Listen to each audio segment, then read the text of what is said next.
Don't come any closer, the chained man growled through cracked lips, blood dripping from his knuckles onto the dirt. Or I swear to God, I'll hurt you before they finish the job. 75-year-old Dorothy Caldwell froze at the edge of the trees, staring at a man twice her size shackled to an old oak like an animal left to die. Every instinct told her to turn around and call the sheriff.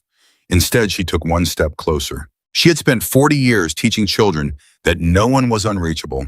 Tonight, she was about to find out if she still believed that kneeling in the dirt beside a Hell's Angel the world had already thrown away. Before we go any further, if stories like this move you, hit subscribe and stay with me until the very end and tell me in the comments what city you're watching from tonight. I love seeing how far this story travels. The cry had come from somewhere past the tree line, and at first, Dorothy Caldwell told herself it was nothing. A hawk, a dog that had slipped its leash. Cedar Hollow was the kind of town where nothing truly bad happened, not anymore, not since her husband Walter had passed and the world had quietly rearranged itself into something smaller and safer. But the sound came again lower, this time more human than animal, and Dot stopped walking. "Hello," she called out, her voice thin against the morning air. "Is someone there?" Silence answered her. Then a groan, ragged and exhausted, drifting from somewhere deeper among the trees. Every rational part of her mind told her to walk away. She was alone. She was 75 years old. She had a cell phone in her pocket with exactly 1 bar of signal and a sheriff's department 11 minutes away by car. She should have turned around right then. She didn't. Dot pushed forward through the brush, her walking stick trembling slightly in her grip, and what she found stopped her cold. A man was chained to the trunk of an old oak, his wrists bound in heavy iron links that had rubbed the skin raw and black. His leather vest, the kind she recognized from magazine covers and news segments about outlaw motorcycle gangs, hung in shreds off one shoulder. His face was a wreck of bruises, one eye swollen nearly shut, dried blood crusted along his jaw and down the side of his neck. He heard her before he saw her, and his head snapped up with a violence that made her flinch backward. "Don't come any closer," he said, his voice a broken rasp. "I swear to God I'll hurt you before they finish the job." Dot's heart slammed against her ribs. She had never in her life had a man threaten her, let alone one built like a linebacker with prison yard tattoos crawling up his forearms and a patch on his vest that read Hell's Angels in stitched red letters. Every warning her late husband had ever given her about strangers, about danger, about the world outside their quiet mountain town screamed at her to run. Instead, she took one step closer. "I'm not here to hurt you," she said, and her voice to her own surprise did not shake. "Whoever did this to you, they're the ones who should be running." The man's swollen eye narrowed. "Lady, you don't know what I am? I know you're chained to a tree and bleeding," Dot said. "That's enough for right now. You should be scared of me." "I am scared of you," she admitted, "but I'm more scared of leaving a man to die in these woods." Something flickered across his ruined face, confusion maybe, or disbelief, like her words had landed somewhere he wasn't prepared to defend. He tested the chains again, a reflex more than a real attempt, and winced at the movement. "You need to leave," he said softer now. "Whoever did this, they could still be watching." Dot's eyes swept the tree line instinctively, and for one terrible second, the quiet of the woods felt less like peace and more like a held breath. "Then we don't have time to argue," she said, and she started forward again. "I said don't." "I heard what you said." Dot knelt in the dirt beside him, ignoring the way her knees screamed in protest, ignoring the smell of blood and sweat, and something sour underneath it that she didn't want to name. Up close, the chains were heavier than she'd expected, looped twice around a thick industrial padlock that had clearly been bought for exactly this purpose. "Whoever put you here meant for you to stay." "They did." His jaw tightened. "And when they find out I'm gone, they'll come looking. You don't want to be anywhere near me when that happens." Dot looked at him for a long moment. Up close beneath the blood and the bruising and the ink, she didn't see the monster the vest was supposed to announce. She saw something else. Something that made her chest ache in a way she hadn't felt since Walter's funeral. She saw a man who had already given up. "What's your name?" she asked. He hesitated so long she thought he wouldn't answer at all. "Gunner," he finally said. "Gunner Tate." "Well, Gunner Tate," Dot said, reaching into the canvas bag she carried on her walks, the one with her water bottle and her reading glasses. And as luck would have it, a small multi-tool Walter had given her decades ago that she'd never once used for its intended purpose. My name is Dorothy Caldwell. Everyone calls me Dot, and I am going to get you out of this chain whether you like it or not. You don't understand what you're getting yourself into. I taught fourth grade for 38 years, Dot said, working the tool against the padlock's shackle with more determination than skill. I have been threatened by 8-year-olds with far worse intentions than you. Despite everything, the pain, the fear, the blood loss that was clearly making him sway, even sitting down, something that might have been a laugh escaped Gunner's throat, quickly swallowed back into a grimace. Lady, this isn't a joke. I'm aware. Dot didn't look up from the lock. That's why I'm not laughing. The lock didn't budge. Of course it didn't. She had known somewhere in the practical part of her mind that a multi-tool built for tightening picture frames was never going to defeat industrial hardware. But she kept working at it anyway because stopping felt like giving up, and Dorothy Caldwell had never been good at giving up on people. You're wasting your time, Gunner said, watching her with an expression she couldn't quite read. That's a commercial padlock. You need bolt cutters, not whatever that is. Do you have a better suggestion? Yeah, leave, go home. Forget you saw me. Dot finally looked up at him, and something in her gaze made him stop talking. I lost my husband 4 years ago, she said quietly. And in all that time, I have never once forgotten what it feels like to need someone and have no one come. I am not leaving you here. For a moment, neither of them spoke. The woods around them held their silence, and somewhere far off, a bird called out twice before falling quiet again. There's a hardware store on Route 9, Dot said, finally standing with effort brushing dirt from her knees. I have bolt cutters at my place, actually. Walter kept a whole shed of tools I never had the heart to give away. I'm going to go get them. Can you last 20 minutes? Gunner's ruined face twisted with something that looked almost like panic. You're leaving me here? I'm coming back, Dot said firmly. I promise you that. People don't keep those kinds of promises. I do, Dot said, and there was something in the flatness of her voice, something worn smooth by decades of meaning, exactly what she said that made Gunner's protest die in his throat. She turned and walked back through the trees, faster than her knees wanted to move, her heart hammering with a fear she hadn't let herself feel while she was kneeling beside him. What was she doing? She was a 75-year-old widow about to bring bolt cutters into the woods to free a member of one of the most dangerous motorcycle gangs in the country from a punishment someone clearly wanted him to suffer. She should call Sheriff Brennan. That was the sensible thing. That was the thing anyone with good judgment would do. But some old stubborn part of her, the part that had spent 38 years believing that even the worst kids in her classroom were worth one more chance, kept her feet moving toward her farmhouse instead of toward her phone. When she returned, bolt cutters in hand, sweat beading on her forehead from the effort of hurrying, Gunner's head was slumped forward, and for one horrifying second, she thought he'd died. Gunner. She dropped to her knees beside him, pressing 2 fingers against his neck, the way she remembered from a first aid course decades ago. A pulse. Weak, but there. His eyes fluttered open. You came back. I told you I would, Mom. People don't... I know what you told me, Dot said, already fitting the bolt cutters against the chain. You can stop being surprised about it now. The chain took 3 tries to cut through, and by the time it finally snapped, Dot's arms were shaking with exertion she hadn't expected at her age. Gunner slumped forward the moment the tension released, and Dot barely caught him before his full weight would have driven him face first into the dirt. Easy, she said, straining under him. Easy, I've got you. Can you stand? I don't know, he admitted, and the honesty in it, the sudden vulnerability from a man who moments ago had been threatening her, hit Dot harder than she expected. Then we'll go slow, she said, 1 step at a time. It took nearly 20 minutes to cover a distance that normally took Dot 5. Gunner's massive frame draped half across her shoulders, his breath ragged with every step, blood soaking through the bandage she'd hastily wrapped around his forearm, using strips torn from her own cardigan. Twice he nearly went down, and twice Dot found strength in herself she didn't know remained, bracing against his weight with a stubbornness that had nothing to do with physical capability and everything to do with will. Why are you doing this? Gunner asked at one point, his words slurred with exhaustion. Because someone should, Dot answered simply. You don't know me. I know enough. You know I'm in a motorcycle club that scares half this country. I know you were chained to a tree by people who claim to be your brothers, Dot said, her voice sharpening.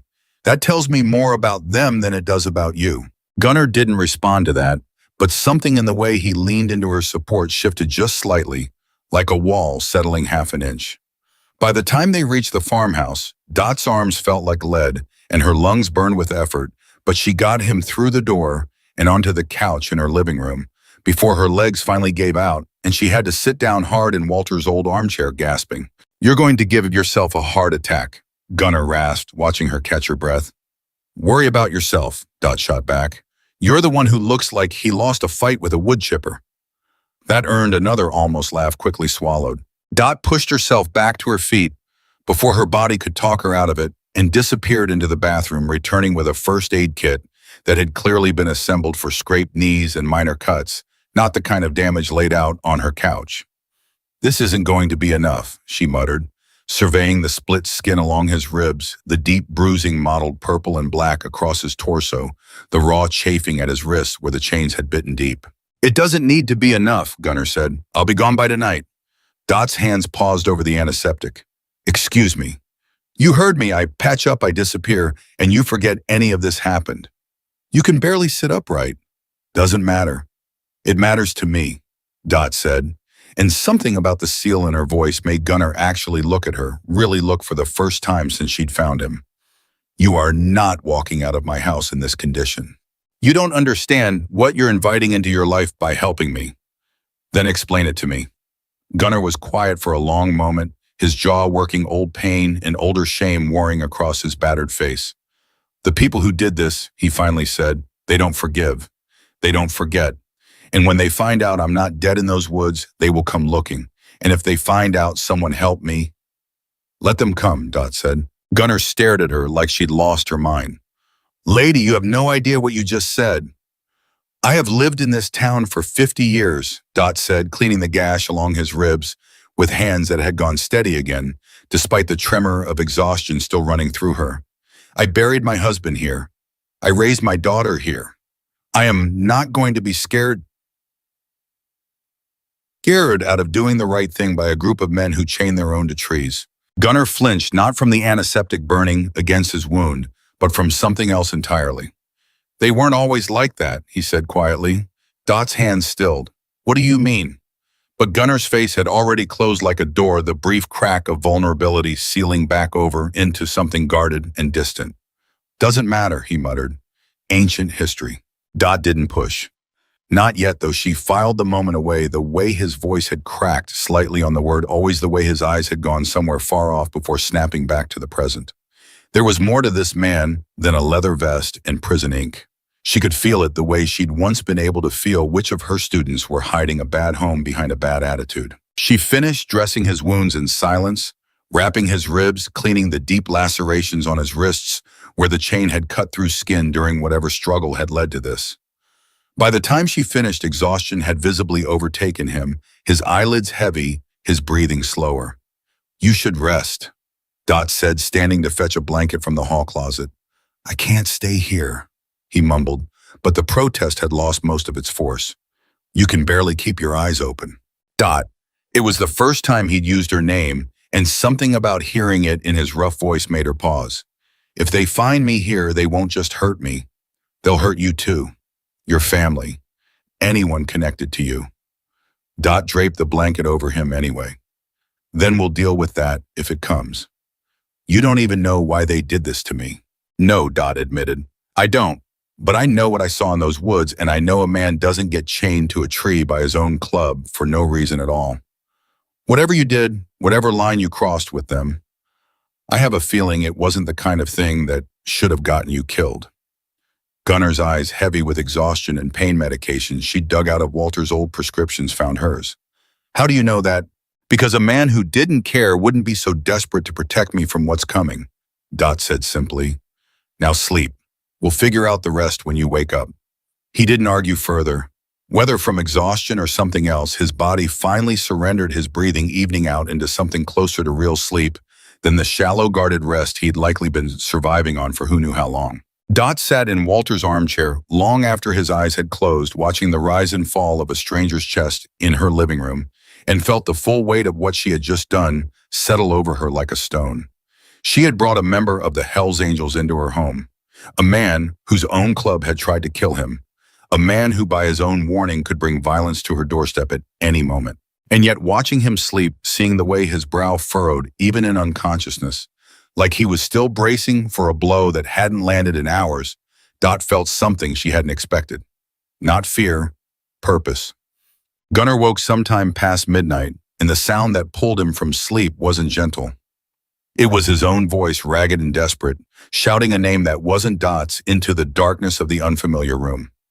Dot, who had fallen asleep in the armchair rather than leave him alone, startled awake to find him sitting bolt upright on the couch, drenched in sweat, his hand already closed around her wrist in a grip that made her gasp before she could stop herself. "Gunnar," she said sharply. "Gunnar, it's me. It's Dot. You're safe." His eyes wide and unseeing stared through her rather than at her, still trapped somewhere else, some other place, some other danger. "Let go," he growled, his grip tightening. "Gunnar, you're hurting me." The words seemed to finally break through whatever fog held him, and his eyes snapped into focus, horror flooding across his face as he realized what he was doing. He released her wrist like it had burned him. "God, I'm sorry. I'm so sorry. I didn't." He pressed the heels of his palms against his eyes, his broad shoulders shaking. "I didn't mean to. I thought I don't know what I thought." Dot rubbed her wrist, more shaken by the sudden violence of it than she wanted to admit, but she kept her voice steady. "It's all right," she said. "You were somewhere else." "I could have hurt you?" "You didn't." "I could have." His voice cracked on the words, and for the first time since she'd found him in the woods, Gunnar Tate looked less like a dangerous outlaw and more like a frightened, broken man drowning somewhere far beneath the surface of himself. "This is exactly why I told you to let me go. I'm not safe to be around. Not for you, not for anyone." Dot studied him for a long moment, the tremor still running through his massive frame, the way his hands that could clearly do real damage were shaking like a child's. "What were you dreaming about?" she asked quietly. "Doesn't matter. It matters if it's going to happen again." Gunnar was silent for so long Dot thought he wouldn't answer. When he finally spoke, his voice was hollow. "I wasn't always a biker," he said. "Before all this, before the vest, before the club, I was a Marine." Something shifted in Dot's chest, an old ache she recognized instantly. "You served," she said, "2 tours, overseas. Things I saw there, things I did there." He stopped, swallowing hard. "They don't leave. No matter how far you run, they don't leave." "My brother served," Dot said softly. "Vietnam. He came home and he was never quite the same man who left." Gunnar's eyes lifted to hers, something raw and recognizing passing between them. "What happened to him?" Dot's throat tightened. "We lost him. Not in the war, after. The war followed him home and never let go, and none of us knew how to help him fight it." The silence that followed held more understanding than words could have carried. "That's why the club," Gunnar finally said. "After I got out, I didn't know how to be a person anymore. Regular life felt like a costume that didn't fit. The club was loud enough, chaotic enough, that it drowned out the quiet. In the quiet, that's when it all comes back." "And is that when they did this to you?" Dot asked, nodding faintly toward his bruised, bandaged body. In the quiet, Gunnar's jaw tightened, and for a moment, Dot thought he'd shut down. Again, a retreat behind that closed door she'd seen earlier. Instead, something in him seemed to give way, just slightly, like a dam under pressure it could no longer hold. "There's a man in the club," he said carefully, "who runs things, who decides who gets protected and who gets punished. I was ordered to do something I couldn't live with. I refused." "What were you ordered to do?" Gunnar's eyes flicked to hers, then away. "It doesn't matter right now," he said. "What matters is I said no, and men like him don't accept no. Not without making an example." Dot studied him, and though every instinct told her not to push further tonight, not when he was this raw, this exposed, she couldn't stop the question rising in her throat. "Are they going to come looking for you here?" Gunnar didn't answer immediately, and the silence stretched long enough that Dot's stomach began to knot. "I don't know," he finally admitted, "but if they find out I'm alive, if they find out someone helped me." His eyes met hers, dark with a warning that chilled her more than anything he'd said in the woods. "You need to understand what you've walked into, Dot. These aren't men who forgive weakness. And to them, what I did refusing an order, that's the worst kind of weakness there is." Dot's hand found his, not out of fear, but out of something steadier. Then we'll be ready, she said. You don't even know what you're preparing for. No, Dot admitted, but I know I'm not sending you back out into those woods tonight. Whatever comes, it comes. I'd rather face it standing next to someone than sitting alone wondering if I could have done something. Gunnar looked at her for a long moment, something unreadable working behind his exhausted eyes. You're either the bravest woman I've ever met, he said quietly, or the most reckless. My daughter would say both, Dot said, and for the first time that night, something that might have been a real smile flickered across Gunnar's battered face. Morning arrived quiet and pale, and Dot woke stiff-necked in the armchair to the sound of movement in her kitchen. Panic seized her for half a second before she remembered Gunnar. She pushed herself upright, wincing at the ache in her back, and found him standing at her counter, one hand braced against it for support, and attempting badly to make coffee with fingers still swollen from the beating he'd taken. You should be resting, Dot said, moving to take the coffee pot from him before he dropped it. I've had worse mornings, Gunnar said, though the tightness around his eyes told a different story. That's not the reassurance you think it is. Before he could respond, the crunch of tires on gravel outside sent both of them going rigid. Gunnar's entire body shifted in an instant exhaustion, and pain forgotten replaced by something coiled and dangerous. His eyes going to the door to the windows, cataloging exits with the speed of a man who had trained his body to survive threats. Who's that? He asked low and urgent. Dot's heart climbed into her throat as she peered through the kitchen curtain, and what she saw made her stomach drop even further than the sound of the engine had. It's my daughter, she said. Marlene. She wasn't supposed to visit until next week. Gunnar's jaw clenched. Dot, I need to hide, now. There's no time, she's already. The front door opened before Dot could finish the sentence, and Marlene Caldwell Price walked into her mother's living room with 2 grocery bags and a bright greeting already forming on her lips, a greeting that died instantly the moment she saw the massive, bruised, bandaged stranger standing in her mother's kitchen wearing a torn Hell's Angels vest. The grocery bags hit the floor. Mom! Marlene said, her voice gone sharp and cold with the fear that it had nothing to do with the confusion. What in God's name is going on here? Dot opened her mouth to explain, but Marlene was already reaching into her purse, already pulling out her phone, her thumb moving toward the keypad with a speed born of pure maternal terror. Marlene, wait. I'm calling the police. Marlene, listen to me. Mom, there is a criminal standing in your kitchen. Gunnar, to his credit, didn't move, didn't speak. Simply stood with his hands visible and his eyes lowered, the posture of a man who understood exactly how he looked and exactly what fear he represented to a woman staring at him like he might lunge at any second. He's not a criminal, Dot said firmly, stepping between her daughter and the man she'd rescued. He's hurt and he needed help, and I am not going to stand here and let you call the sheriff on a man who has done nothing but needs someone to show him kindness. Mom, look at him. Look at what he's wearing. Do you have any idea what that patch means? I know exactly what it means, Dot said. And I also know that whoever chained him to a tree in our woods and left him to die is a far greater danger to this town than a wounded man on my couch. Marlene's phone lowered slightly, confusion cutting through the fear. Chained to a tree? I found him yesterday morning, Dot said. Beaten, chained, left for dead by his own club. I brought him here because it was the right thing to do, and I would do it again. Marlene's eyes moved between her mother's resolute face and Gunnar's silent, bowed head, and for a moment something like doubt crept into her expression. Mom, you don't know anything about this man. You don't know what he's done, what he's capable of. I know he's someone's son, Dot said quietly. I know he served this country before that vest ever touched his shoulders. And I know that when I found him, he was more afraid for my safety than his own. Gunnar finally lifted his head, meeting Marlene's suspicious gaze directly. Ma'am, he said, his voice rough but steady. I understand why you're scared. I'd be scared too walking into this. I'm not going to pretend the life I've lived gives you any reason to trust me. But your mother saved my life, and the only thing I want right now is to make sure that decision doesn't get her hurt. Marlene's jaw tightened, torn between the instinct to protect her mother and the strange, uncomfortable realization that the man in front of her didn't sound like the monster his appearance suggested. You need to leave, she finally said. Today. Whatever happened to you, whatever danger you're in, it can't follow you here. My mother lives alone. My children visit here. Marlene, Dot started. No, Mom. Marlene's voice cracked, fear finally breaking through the anger. I can't lose you too. Not after Dad.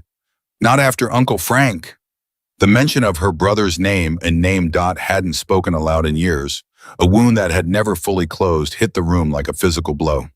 Gunner's eyes moved between mother and daughter, sensing a history he didn't fully understand, but recognizing grief when he saw it. I'll go, Gunner said quietly. Your daughter's right. I never should have let you bring me here in the first place.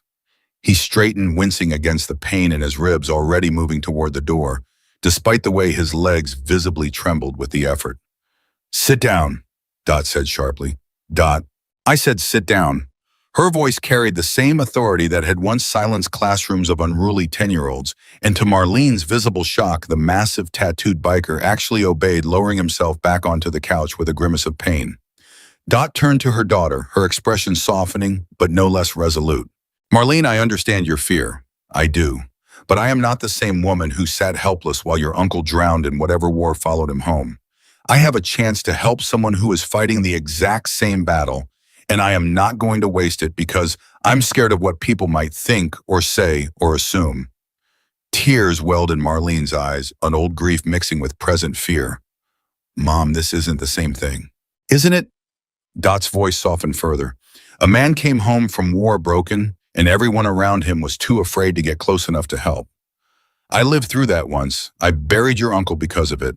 I refused to walk away from another person fighting the same war just because it's inconvenient or frightening. The room fell silent, heavy with grief and fear, and the fragile, uncertain thread of hope stretched between three people who had moments ago been strangers to each other's pain. Finally, Marlene wiped her eyes and looked at Gunner directly. If you hurt her, she said, her voice shaking but clear, I will make sure the last thing you ever see is the inside of a jail cell. I understand, Gunner said quietly. I'd expect nothing less. Marlene held his gaze a moment longer, then turned back to her mother, some of the fight draining out of her shoulders, replaced by exhausted worry. I don't like this, Mom. I know. If anything happens to you, it won't, Dot said with more confidence than she entirely felt. I promise you that. But even as she said the words, some part of her mind returned to the warning Gunner had given her the night before the darkness that had crossed his face when he spoke of the man who ran his club, the certainty in his voice that violence, when it came, would come without mercy.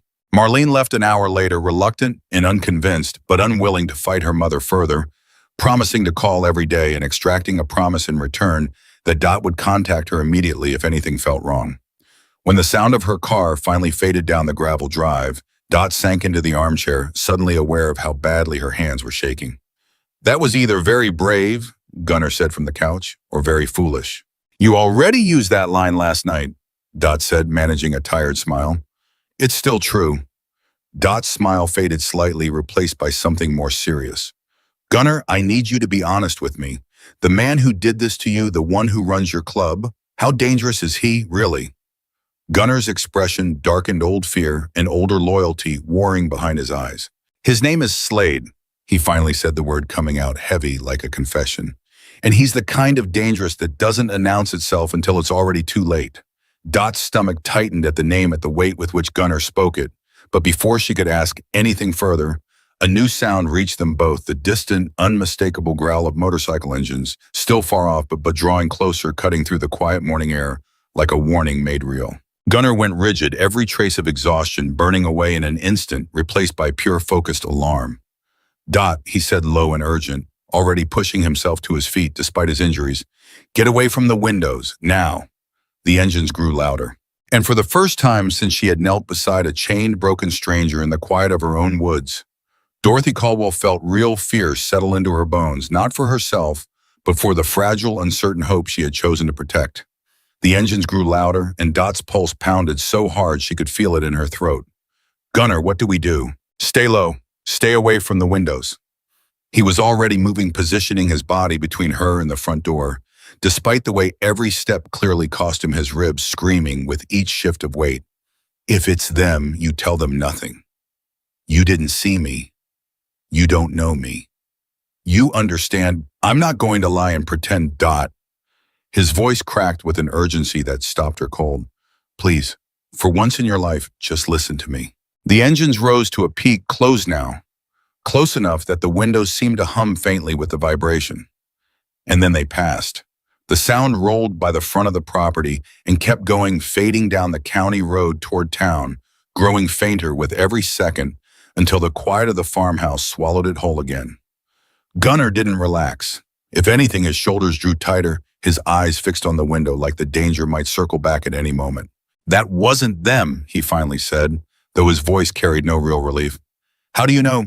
Slade's crew rides in formation, tight disciplined like a funeral procession. "That was just two bikes moving fast, no pattern. Probably kids from the next county over." He exhaled slowly, but his hands Dot noticed were still trembling. "Doesn't mean we're safe. Means we got lucky this time." Dot lowered herself onto the arm of the couch, her own heart still racing. "How long until you think they will come?" "I don't know." Gunnar ran a hand over his face, wincing when his fingers brushed the swollen bruise along his cheekbone. "Could be today. Could be next week." Slade doesn't move until he's certain. That's what makes him dangerous. He doesn't chase. He waits until the moment he's sure, and then he strikes. That's not comforting. It wasn't meant to be. Dot studied him for a long moment, watching the way his eyes kept drifting back to the window, even now cataloging every shift of light and shadow like a soldier who had never fully come home from whatever battlefield had shaped him. "You need to tell me everything," she said finally. "If I'm going to help you, Gunnar, I can't do it half-blind. I need to know exactly what we're facing." Gunnar's jaw tightened, old resistance flickering across his battered face, but something in Dot's steady gaze seemed to wear down whatever wall he'd built around the truth. "Sit down," he said quietly. "This is going to take a while." He told her about this club first, not the version splashed across news reports and true crime documentaries, but the version he'd walked into 8 years earlier, desperate and hollowed out after 2 tours overseas, looking for something, anything that could fill the silence that had followed him home. "When I got back from my second deployment," Gunnar said, his eyes fixed somewhere past her shoulder, somewhere far away, "I didn't know how to be a person anymore. My wife—" He stopped. Dot's breath caught. "You were married?" Gunnar said the word landing like a stone. "She tried? God, she tried so hard to reach me, but I wasn't there anymore, not really. I was still overseas in my head every single night. The nightmares, the flinching at car doors, slamming the way I couldn't sit with my back to a door in a restaurant. She lived with all of it for 2 years before she finally gave up." "I'm sorry," Dot said softly. "Don't be. She deserved better than a man who woke up screaming 3 nights a week." Gunnar's hands clenched briefly before he forced them open again. "After she left, I had nothing. No structure, no purpose, nothing to fill the hours. And then I met a few guys at a VA support group who rode together. Said the road was the only place that ever felt quiet in their heads too." "So you joined them?" "I joined them," Gunnar confirmed. "And for a long while, actually, it was good. It was brothers who understood exactly what I'd seen without me having to explain it. It was purpose, structure, a code." "What changed?" Gunnar's expression darkened, the warmth of the memory curdling into something bitter. "Slade Mercer happened," he said. "He took over the chapter about 3 years ago after the old leadership stepped down. And slowly, so slowly, most of us didn't even notice it happening, he turned something that used to mean brotherhood into something that meant fear." "Fear of what?" "Of him," Gunnar said simply. "Slade doesn't lead through respect. He leads through consequence. You do what he says, or you become an example for everyone else who might be thinking about saying no." Dot's stomach tightened. "Is that what happened to you?" "You said no." Gunnar's silence stretched long enough that Dot thought he might close off again, retreat behind the same wall he'd hidden behind the night before. But then his shoulders sagged, some final resistance breaking, and the truth came pouring out of him like something that had been dammed up far too long. "There's a woman in town, Millbrook, about 40 minutes from here, who owns a little hardware store her father built with his own hands 60 years ago. Ruth Ann Feldman. 78 years old, still opens the store herself every morning at 6. Gunnar's voice caught. "Slade wanted the property. Some developer paid him to clear it out, make room for a strip mall going up on that corner. Ruth Ann wouldn't sell, kept turning down offer after offer even when they started getting ugly. Ugly how broken windows, a dead animal left on her doorstep, threats scrawled on her delivery trucks." Gunnar's hands curled into fists. "And when none of that worked, Slade ordered me and 2 other guys to go in at closing time and make sure she understood the message wasn't a suggestion anymore. Dot's blood ran cold. What did that mean exactly? It meant hurting her, Gunnar said flatly, or hurting someone close to her, or burning the place down with enough of a warning that she'd get out, but never forget what almost happened to her. He shook his head, disgust and shame twisting together across his face. Ruth Ann has a photograph behind her register. Her and her late husband standing in front of that store the day it opened in 1966. Every time I walked in there to pick up supplies, she'd tell me the same story about how her daddy taught her to run that till when she was 9 years old. She reminded you of someone, Dot said softly, understanding dawning. She reminded me of my grandmother. Gunnar said, his voice rough. The woman who raised me after my parents couldn't. Same stubborn set to her jaw. Same way of remembering every customer's name and their kids' names too. His eyes lifted to meet Dot's. I couldn't do it. I stood in front of Slade, in front of the whole chapter, and I told him I wasn't going to touch that woman or her store. And that's when everything I thought I knew about Brotherhood turned out to be a lie, Gunnar finished. Slade doesn't tolerate refusal, not from anyone and especially not in front of the others because refusal is contagious. If I could say no and survive it, others might start believing they could too. So he made an example of you. Gunnar nodded slowly. 3 of his most loyal enforcers jumped me outside my own apartment 2 nights ago.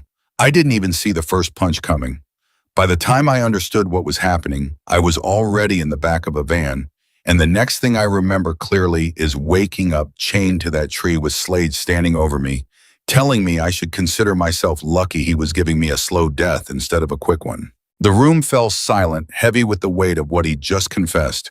Dot found she could hardly breathe, her chest aching with a fury she rarely allowed herself to feel. That poor woman, she finally whispered. Is she safe? Did they still? I don't know, Gunnar admitted, and the not knowing seemed to cost him more than any of his physical wounds. That's what's been eating at me since I woke up in your living room. If Slade sent someone else to finish what he started with Ruth Ann, if she's hurt because I wasn't there to, you couldn't have stopped it by being there, Dot said firmly. You'd already be beaten and chained. There was nothing more you could have done. There's always something more, Gunnar said, his voice thick with a guilt that ran far deeper than this single failure. There was always something more I could have done, for her, for my wife, for the men I couldn't save overseas. He pressed the heel of his hand against his eyes, and for a moment the massive, dangerous-looking biker looked achingly small on Dot's worn couch. I've spent my whole life arriving one step too late to save the people who needed me most. Dot moved closer and without quite thinking about what she was doing, placed her hand over his. You saved that woman, she said quietly. You may not know it yet, but refusing that order, taking that beating, instead of hurting her, that was you saving her, Gunnar. Whatever happens next, that choice already mattered. Gunnar looked up at her, something raw and unguarded passing across his battered face. How can you be so sure? Because I spent 38 years watching children learn the difference between the easy choice and the right one, Dot said. You made the right one. That has to count for something. For a long moment, neither of them spoke, and in the quiet, Dot could see something shifting behind Gunnar's eyes. Not relief, not yet, but perhaps the first crack of light through a door that had been sealed shut for a very long time. The phone rang an hour later, shattering the fragile calm that had settled over the farmhouse, and both of them flinched at the sound. Dot answered cautiously. Hello. Mom, it's me. Marlene's voice was tight with barely controlled panic. I need you to listen to me very carefully. Marlene, what's wrong? I called Sheriff Brennan. I know you're going to be angry, but I had to. Dot's stomach dropped. You called Roy. I told him there might be a dangerous situation at your house. He's on his way over right now. Gunnar, watching Dot's face pale, straightened immediately, every muscle in his body coiling with alarm. Marlene, you had no right. I had every right. You're my mother. Marlene's voice cracked. I couldn't sleep last night, thinking about you alone out there with a stranger who belongs to a motorcycle gang. I'm sorry, but I couldn't just do nothing. Dot closed her eyes, torn between fury at her daughter's interference and understanding of the fear that had driven it. How long until he gets here? Any minute. Mom, please just let him talk to the man. Let him make sure everything's all right. Dot hung up without another word and turned to find Gunnar already on his feet, his face a mask of controlled panic. I need to leave, he said. Now, if a sheriff shows up and finds me here. Roy Brennan was one of my students, Dot said quickly, grabbing his arm before he could move toward the door. I taught him 4th grade. He's not going to arrest you the moment he walks through that door. Dot, I have an outstanding matter with a hardware store that got vandalized. If he runs my name, then we tell him the truth, Dot said firmly, about Ruth Ann, about Slade, about everything. Roy is a good man. If anyone in this county can help us, it's him. You don't understand how these things work. Cops in clubs like mine, the crunch of tires on gravel cut him off, and both of them froze as a sheriff's cruiser rolled to a stop outside the farmhouse. Gunnar's eyes darted toward the back door, calculation running visibly behind his gaze, weighing escape against the pain radiating through his battered body. Gunnar, don't, Dot said, gripping his arm tighter. Running makes you look guilty. Staying and telling the truth is the only chance we have of getting real help. The knock on the front door landed heavy and deliberate. Mrs. Caldwell, it's Roy Brennan. Everything all right in there? Dot took a steadying breath, squeezed Gunnar's arm once more in what she hoped was reassurance, and crossed to open the door. Sheriff Roy Brennan stood on the porch, a broad-shouldered man in his early 40s with kind eyes that had gone sharp and alert the moment he took in Dot's tense posture. His hand rested near his belt, not on his weapon exactly, but close enough that the readiness was unmistakable. Mrs. Caldwell. His eyes moved past her into the house, and Dot watched him register Gunnar standing rigid near the couch, taking in the bruises, the bandages, the torn vest. Marlene called me, said there might be a situation out here. There's no situation, Roy, Dot said. There's a man who needed help, and I gave it to him. That's all. Roy's gaze didn't waver from Gunnar. You mind stepping outside for a moment, ma'am, just so we can talk? Anything you need to say to me, you can say in front of him. Roy hesitated in old respect for his former teacher, warring visibly with professional caution. Mrs. Caldwell, do you have any idea who that man is affiliated with? I know exactly who he's affiliated with, Dot said. And I know that yesterday morning I found him chained to a tree in my woods, beaten half to death by his own people, because he refused to hurt an innocent woman. I know that his club is threatening a small business owner in Millbrook. And I know that if you walk out of here right now without hearing the rest of this story, an innocent woman named Ruth Ann Feldman may be in danger. Roy's professional mask cracked slightly, genuine confusion breaking through. Ruth Ann from the hardware store. You know her. Everyone in this county knows Ruth Ann, Roy said. She sponsored my little league team when I was 9 years old. His eyes moved back to Gunnar, something shifting in his expression. What exactly is going on here? Gunnar, still tense, still braced for the worst, finally spoke. Sheriff, my name is Gunnar Tate. I'm a member of the Hells Angels chapter operating out of this county. 2 nights ago, my club leader, Slade Mercer, ordered me and 2 other men to intimidate Ruth Ann Feldman into selling her property to a developer. I refused. For refusing, Slade's men beat me and left me chained in the woods to die. Mrs. Caldwell found me and saved my life. The room went silent, the weight of the confession settling over all 3 of them. Roy's jaw tightened, old instincts clearly warring with new information. You're telling me you're willing to go on record about this, testify if it comes to it? Gunnar's throat worked visibly. I don't know if I'd survive long enough to testify, but yes, if it means protecting that woman, and if it means Mrs. Caldwell doesn't pay for helping me, yes, I'll go on record. Roy studied him for a long, silent moment, the sheriff's instincts clearly weighing years of reputation against the raw honesty in front of him. I've heard rumors about Mercer's operation for months, he finally admitted. Extortion, intimidation, some property deals that never quite added up right. Never had anyone willing to talk. His eyes moved to Dot. Mrs. Caldwell, do you understand what you've walked into here? I understand exactly what I've walked into, Dot said. And I understand that a woman who has done nothing wrong may lose everything she's worked for her entire life unless someone stops these people. Roy exhaled slowly, running a hand across the back of his neck. I need to check on Ruth Ann today. Right now, actually. He turned to Gunnar. And you and I are going to need to have a much longer conversation, but not standing here in the doorway. Am I under arrest? Gunnar asked quietly. Not yet, Roy said, and something in the way he said it carried more warning than reassurance. But if what you're telling me is true, you may need protection, a lot more than you need handcuffs. Men like Slade Mercer don't let loose ends stay loose.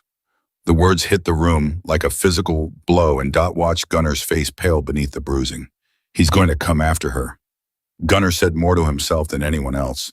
If word gets back that I'm talking to law enforcement, then we make sure word doesn't get back, Roy said firmly. But first, I need to check on Ruth Ann. Mrs. Caldwell, can he stay here safely for another hour while I drive out to Millbrook? Dot glanced at Gunner at the fear now etched plainly across his battered face. Fear not for himself, but for a woman he barely knew, and felt something in her chest tighten with a resolve she hadn't expected to feel this strongly. He'll be safe here, she said. Go. Please go now. Roy nodded once, already turning back toward his cruiser, and within moments the sound of his engine faded down the gravel drive, leaving Dot and Gunner alone once more in the heavy, uncertain silence. The hour that followed stretched longer than any hour Dot could remember living through, each minute crawling past while Gunner paced the length of her living room, his bruised body clearly protesting the movement, his mind visibly elsewhere, replaying some private nightmare of what might be happening in Millbrook. Sit down, Dot finally said. You're going to reopen those ribs. I can't sit still, Gunner said. If something happens to her because of me, nothing has happened yet, Dot said, though her own hands were twisting anxiously in her lap. Roy is a good sheriff. He'll get there in time.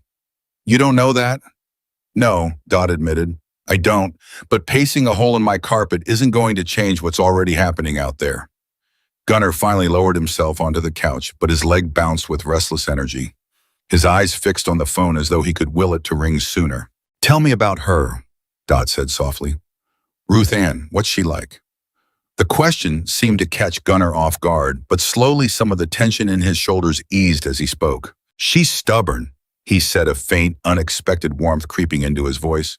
Stubborn, like you wouldn't believe. Buys the same brand of coffee every week from the diner next door because she says loyalty means something even to a cup of coffee. Knows every regular customer's birthday. Keeps a jar of butterscotch candies by the register for kids, has for probably 40 years. She sounds a bit like me, Dot said with a small smile. Yeah, Gunner said, meeting her eyes. She does. The moment held quiet and unexpectedly tender until the ringing of the phone shattered it completely. Dot lunged for it. Hello, Mrs. Caldwell, it's Roy. His voice was tight, careful. Ruth Ann is safe. She's shaken up. Someone left a threatening note on her door overnight, warning her that what happened to her friend could happen to her too, but she's unharmed. Relief flooded through Dot so powerfully her knees nearly buckled. She relayed the news to Gunner, watching the tension drain from his massive frame, all at once his head dropping into his hands. Thank God, he whispered. Thank God. Roy, Dot said into the phone. What happens now? Now Ruth Ann has agreed to give a statement about the harassment. It's not much on its own, but combined with what your friend is willing to say, we might actually have something to build a case around. Roy's voice hardened slightly. But Mrs. Caldwell, I need you to understand, if Slade Mercer finds out two people are talking, this is going to escalate fast. I want you and Mr. Tate to stay together, stay alert, and call me immediately if anything feels wrong. Understood. I'm heading back your way now. We need to talk logistics, safe houses, protective options, how we build this case without getting anyone killed in the process. The line went dead and Dot lowered the phone slowly, meeting Gunner's exhausted but hopeful eyes. She's safe, Dot said again, as though saying it twice might make it more real. You didn't fail her, Gunner. You saved her. For the first time since she'd found him chained in the woods, something that looked almost like genuine relief broke across Gunner's battered face, followed immediately by a wave of exhaustion so total that he swayed slightly where he sat. Easy, Dot said, moving to steady him. You've been running on fear and adrenaline for 2 days straight.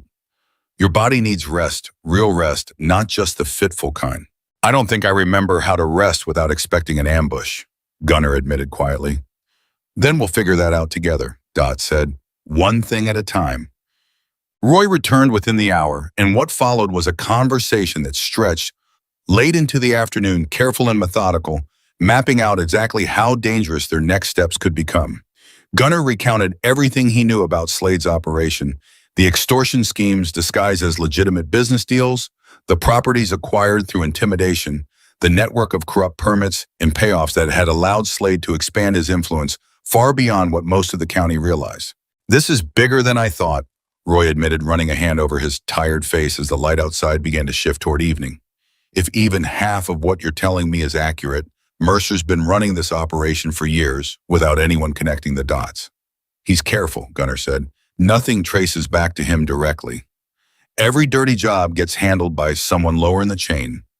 Every threat gets delivered by hands that aren't his. Which means we need more than your testimony alone, Roy said. We need documentation, financial records if you have access to them, names of other members who might be willing to corroborate what you're telling me. Gunnar was quiet for a moment, something working behind his tired eyes. There might be someone, he finally said. Boomer, Carl Reynolds. He's been talking about getting out for months now, ever since his daughter was born. He might be willing to help if he thought there was actually a way out that didn't end with both of us dead. Can you reach him safely? I don't know, Gunnar admitted. If Slade's watching for signs I'm still alive, reaching out to anyone in the club could expose both of us. Roy considered this, his expression grim. We're going to need to move carefully. In the meantime, I want eyes on this property. Not obvious nothing that'll spook anyone watching, but I'll have a deputy do regular passes. He turned to Dot. Mrs. Caldwell, are you certain you want to keep him here? There are safer options, a shelter somewhere further from town. He stays here, Dot said firmly, cutting off any further debate. Uprooting him now when he's still healing, when we're still building trust with him, that could break whatever fragile progress we've made. He stays. Gunnar looked at her, something unspoken passing between them, gratitude too large for words. Roy studied the two of them for a long moment before finally nodding. All right. But Mrs. Caldwell, I need you to promise me something. The moment anything feels wrong, a car you don't recognize, a phone call that doesn't sit right, anything at all, you call me immediately. No hesitation. I promise. Roy gathered his things to leave, pausing at the door to look back at Gunnar one final time. For what it's worth, he said, refusing that order took more courage than most people manage in a lifetime. Whatever happens from here, that matters. The words seemed to land somewhere deep in Gunnar, and long after Roy's cruiser had disappeared down the gravel drive, he remained silent, processing something Dot couldn't quite name. You okay? She finally asked. I haven't heard anyone say something like that to me in a long time, Gunnar admitted. Not since before the club, not since before everything. Get used to it, Dot said gently. You're going to hear it a lot more if I have anything to say about it.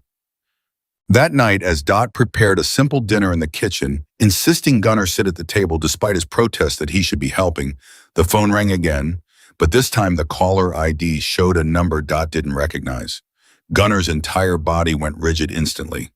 Don't answer that, he said, his voice suddenly sharp with alarm. It could be important.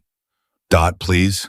The phone rang 3 more times before falling silent, and the silence that followed felt heavier than any sound could have been. Then a moment later, it rang again. This time, before Dot could react, Gunnar crossed the room and answered it himself, his voice carefully neutral. Hello? Dot watched his face carefully, watched the way his jaw tightened, the way something dark and dangerous crept into his eyes. Gunnar, a voice on the other end said, low and almost amused, carrying easily enough that Dot could hear it from where she stood. Heard you were still breathing. Disappointing, honestly. Thought I made myself clear. Gunnar's grip on the phone tightened until his knuckles went white. Slade, you've been a busy man, Slade's voice continued, casual and terrifyingly calm. Sheriff's Department paying visits to Ruth Ann Feldman. Strange coincidence, don't you think? Almost like someone's been running their mouth. You don't scare me anymore, Gunnar said, though his voice trembled slightly with the effort of the lie. I don't need to scare you, Slade said. I already know exactly where you are. That sweet old woman's farmhouse, Dorothy Caldwell, wasn't it lovely property? Lovely family, too. That daughter of hers, those grandchildren. Every drop of blood drained from Dot's face as she realized what she was hearing. You leave them out of this. Gunnar growled, his entire body shaking with barely restrained fury. That depends entirely on you, Slade said, his voice still maddeningly calm. You have until sundown tomorrow to walk away from whatever little rescue mission you have cooked up. Disappear. Don't talk to the sheriff again. Don't talk to Ruth Ann. And maybe I let the old woman and her family live their quiet little lives undisturbed. And if I don't, Slade's laugh was soft, almost gentle, which made it somehow more terrifying than any shout could have been. Then I burn everything you've tried to protect, right down to the ground, starting with the people you seem to have grown so attached to. Sundown tomorrow, Gunner. The clock's already running. The line went dead. Gunner stood frozen, the phone still pressed to his ear long after the call had ended, his entire body trembling with a rage and fear so profound that Dot could see it radiating off him like heat. Gunner. Her voice came out barely above a whisper. What did he say? Slowly, Gunner lowers the phone, and when he turned to face her, the look in his eyes chilled her to her core. We're out of time, he said. He knows everything, where I am, who you are, your daughter, your grandchildren. He knows all of it. Dot's hand flew to her mouth, terror finally catching up to the calm resolve she'd maintained since the moment she'd found him in the woods. What does he want? Moa Sesua, Gunner said. Gone, ma'am. Disappeared, or he starts hurting everyone I care about, starting with you. The kitchen fell into a silence so heavy it felt physical, the quiet hum of the refrigerator, the only sound cutting through the terror settling over both of them. There's something else, Gunner said, his voice dropping even lower. Something close to despair creeping into it for the first time since Dot had met him. The way he talked casual, unbothered, like he already knew exactly what I'd say before I said it. Dot, he's not bluffing. And worse than that, his hands curled into fists. Someone told him, someone close enough to know I was here, close enough to know about Ruth Ann's statement to Roy. Someone we trusted. Dot's blood ran cold as the full weight of his words settled over her. You think there's a leak, she whispered. I think, Gunner said slowly, dread thick in his voice, that whoever it is might be a lot closer than either of us wants to believe. Someone we trusted, Dot repeated, her voice barely a whisper. Gunner, who else even knew you were here, Roy? Marlene, that's the entire list. I know, Gunner said, and the way his voice cracked on those two words told her he'd already run through every possibility a dozen times in the space of a single phone call. And I don't want to believe it's either one of them, but Slade doesn't guess. He doesn't throw out threats based on hunches. He knew about Ruth Ann's statement before it was even fully processed. That kind of information doesn't leak by accident. Dot sank into a kitchen chair, her legs suddenly unable to hold her weight. Roy wouldn't do that. I've known that boy since he was 9 years old, sneaking frogs into my classroom. People change, Dot, especially when someone like Slade gets to them first money, fear of family, threats of their own. You don't know what leverage he might already have. And Marlene, Dot's voice shook now, real fear threading through it.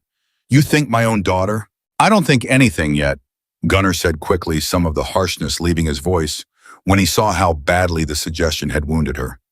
I'm not accusing anyone. I'm telling you, Slade has eyes and ears somewhere close, and until we know where we can't trust the ground under our feet. The refrigerator hummed on, indifferent to the terror sitting thick in the room, and Dot pressed her palms flat against the table to stop them from trembling. What do we do? She finally asked. Tonight, nothing, Gunner said. Tonight we survive until morning. Tomorrow we figure out who's talking, and we figure out how to buy more time than sundown. Sleep came in fractured pieces that night, both of them taking turns at the window, watching the dark tree line for headlights that never quite materialized but felt somehow always about to. Dot sat in Walter's armchair long after Gunner had finally drifted into an exhausted, restless doze on the couch, her mind circling the same terrible question over and over. Who would betray them? By morning, exhaustion had carved deep shadows under both their eyes, and the first gray light through the kitchen window did nothing to soften the dread that had settled into the house overnight. I need to call Marlene, Dot said, staring at the phone like it might bite her. Dot, I need to hear her voice. I need to know she's all right. Dot's hand trembled as she dialed, and when her daughter picked up on the second ring, sounding perfectly normal, perfectly unbothered, relief crashed through Dot so hard she nearly wept. Mom, you okay? You sound strange. I'm fine, Dot lied. Just checking in. How are the kids? They're good, Mom. We're literally just heading out to soccer practice. Is everything all right over there? Did that man leave yet? Something in the question, the slight edge in Marlene's voice at the mention of Gunner, made Dot's stomach twist uncomfortably. He's still recovering, Dot said carefully. Marlene, have you told anyone about him, about what's going on here? There was a pause, just half a second too long. What kind of question is that? I just need to know, Dot pressed. Have you mentioned it to anyone, friends, coworkers, anyone at all? Mom, I called Sheriff Brennan because I was scared for you. That's the only person I told, and I told him because he's supposed to help. Why are you asking me this like I've done something wrong? The hurt in Marlene's voice was immediate and real, and Dot felt a fresh wave of guilt wash over her suspicion. I'm sorry, Dot said. I didn't mean it like that. Things have gotten complicated here, and I'm just being careful. Complicated how, Mom? What's going on? You're scaring me. I'll explain everything soon, I promise. Just be careful today. Keep the kids close. She hung up before Marlene could ask further questions, her hands still shaking, and turned to find Gunnar watching her from the kitchen doorway. She didn't do it, Dot said. I know my daughter. That reaction wasn't guilt. It was hurt. Then that leaves Roy, Gunnar said quietly. I don't want to believe that either. I don't want to believe any of it, Gunnar said. But someone talked Dot and we're running out of time to figure out who. Roy arrived at the farmhouse an hour later, his cruiser rolling up the gravel drive with none of the urgency Dot expected, given the danger closing in around them. She watched him climb out, adjusting his belt, his expression carrying the practiced neutrality of a lawman. And for the first time since she'd known him, Dot found herself studying his face for something other than familiarity. Mrs. Caldwell. He nodded to her, then to Gunnar standing tense in the doorway behind her. I've got some news on Ruth Ann's statement. The DA's office is interested, but they want more before they'll move on someone like Mercer. Roy, Dot said carefully. Did you tell anyone that Gunnar was staying here? Anyone at all? Roy's brow furrowed, genuine confusion crossing his features. Just filed the report through normal channels. Why? Slade called last night, Gunnar said, watching Roy's reaction closely. He knew about Ruth Ann's statement. He knew I was here. He knew about Dot's family. Roy's face paled, and the shock that crossed it looked entirely unmistakably genuine. He called you directly. Threatened everyone connected to this house, Gunnar confirmed. Said I have until sundown today to disappear or he starts making examples. That's not possible, Roy said, shaking his head. The report I filed was internal. Only myself and the department clerk would have... He stopped abruptly, something dawning across his face that made his jaw clench with fury. Deputy Sanders. Who's that? Dot asked. New hire about 8 months back. Processes half our internal paperwork. Roy's hands curled into fists at his sides. There have been whispers for a while now. Nothing solid, just gut feeling that he lives well beyond what a deputy's salary should allow. New truck, fishing boat. I never had proof of anything, just suspicion. You think he's on Slade's payroll, Gunnar said flatly. I think, Roy said, his voice tight with controlled anger, that I need to have a very serious conversation with my deputy, and I think you two need to consider that Slade may already know far more about our next moves than any of us are comfortable with. The revelation should have brought relief, an answer finally to the question that had kept Dot awake half the night, but instead it only deepened the dread pooling in her stomach. If someone inside the sheriff's department was feeding Slade information, then nowhere, not even the law, could be trusted completely. What happens now? Dot asked. Now I handle Sanders quietly without tipping him off that we're onto him, Roy said. And you two need a plan that doesn't rely on channels Slade might already be watching. Why? The afternoon crawled by in tense, watchful silence, every creak of the old farmhouse setting Dot's nerves further on edge. Gunnar paced when his ribs allowed it, sat rigid with his eyes on the window. When they didn't, the sundown deadline looming larger with every passing hour like a held breath that refused to release. It was nearly 4 in the afternoon when the sound of a car, not a motorcycle but a car, pulled into the drive, and both of them tensed instantly before recognizing Marlene's sedan. She's not supposed to be here, Dot said, panic flaring immediately. I told her to stay away. Marlene climbed out of the car alone, her face set with a determination Dot recognized from childhood, the same stubborn set of jaw she'd inherited from her father. Marlene, what are you doing here? I told you. I know what you told me, Marlene said, striding up the porch steps with purpose. And then I spent all day thinking about how strange you sounded on the phone, and I decided I wasn't going to sit at home wondering if my mother was in danger. You need to leave, Gunnar said urgently, appearing in the doorway behind Dot. Right now, Marlene. It's not safe here. See, that's exactly the kind of thing that makes a mother worry, Marlene shot back, though Dot could see the fear beneath her daughter's bravado. What do you mean it's not safe, Mom? What is actually going on? Dot exchanged a glance with Gunnar, and something in his expression told her the time for half-truths had run out.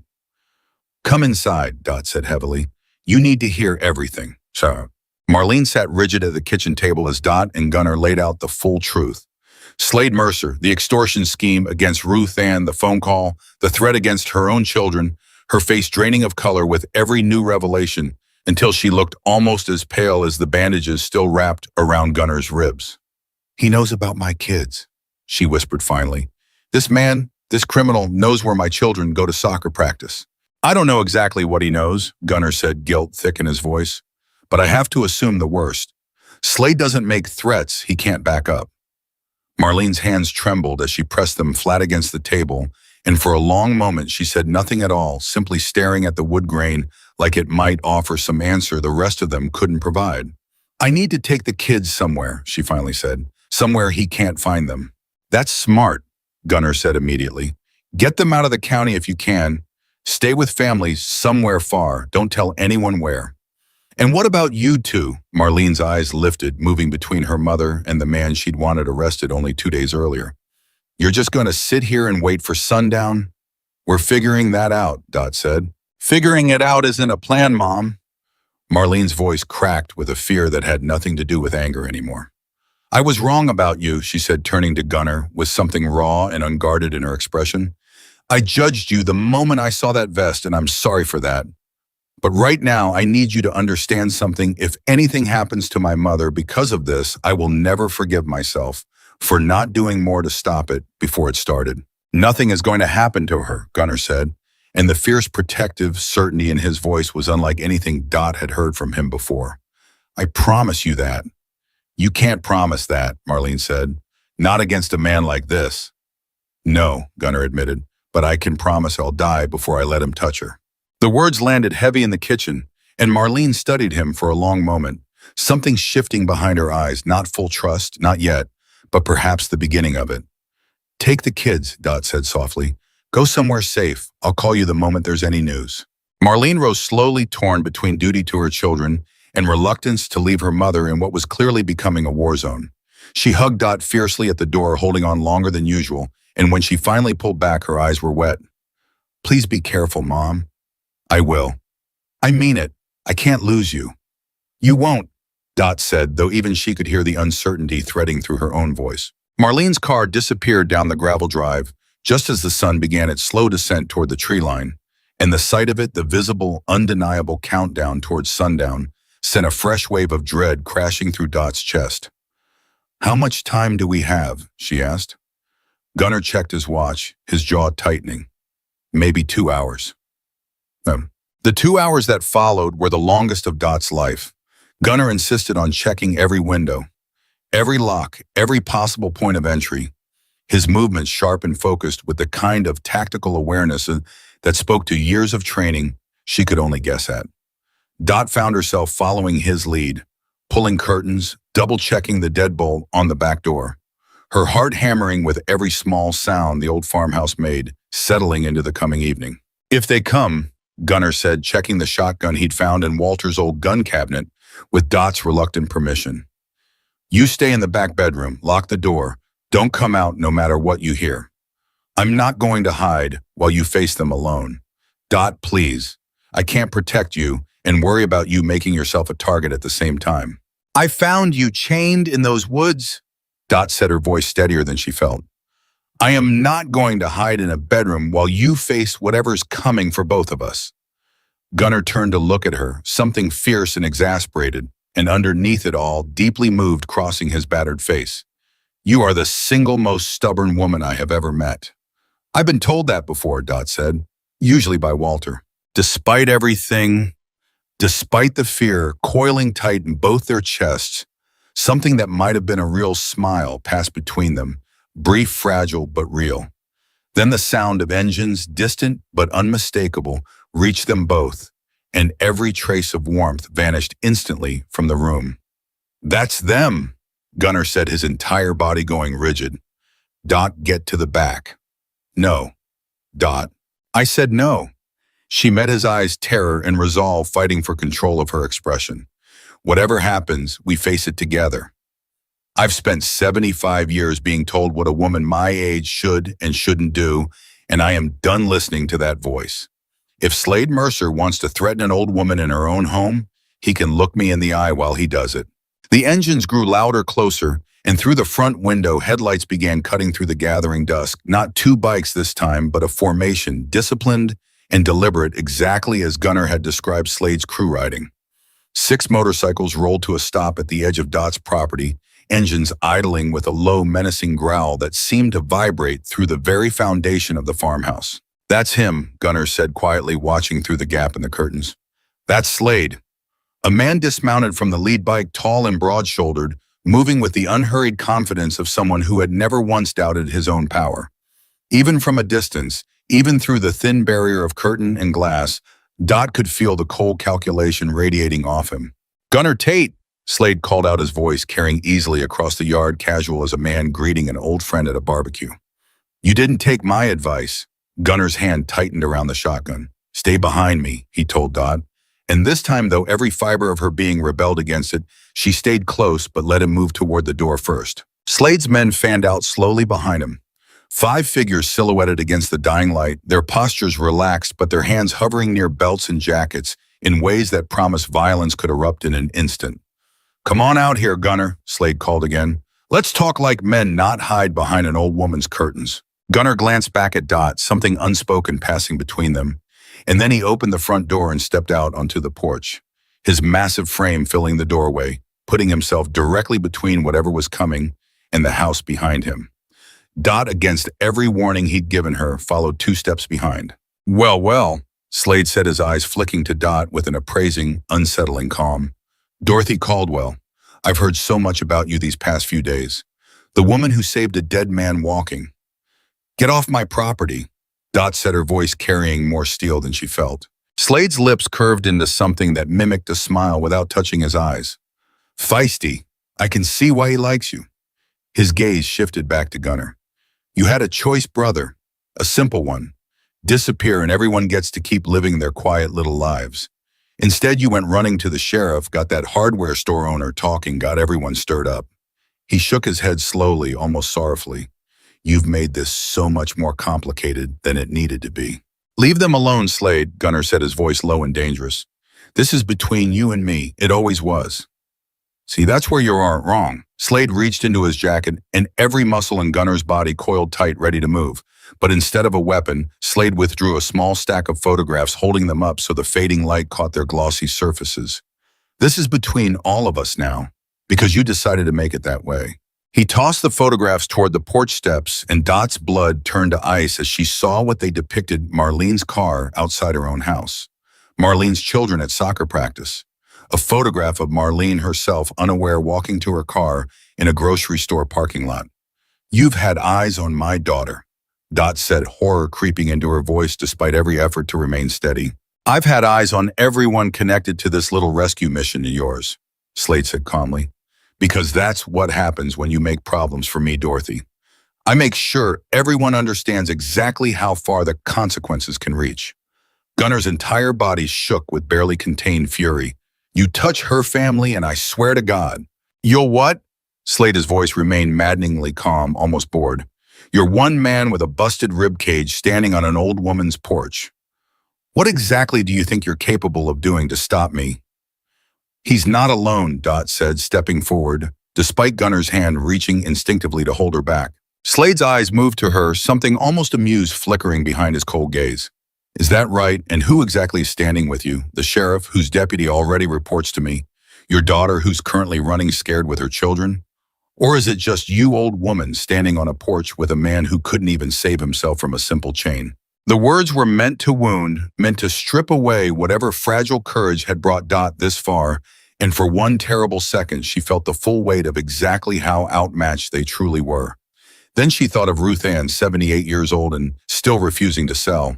She thought of her brother lost to a war that had never really ended for him because no one had been brave enough to stand beside him when it mattered most. She thought of the chain-broken man she'd found in her own woods and the choice she'd made not to walk away. I'm not afraid of you, Dot said. And to her own surprise, the words came out steady, clear, carrying across the yard with a strength she hadn't known she still possessed. You think showing me pictures of my daughter is going to make me hand this man over to you?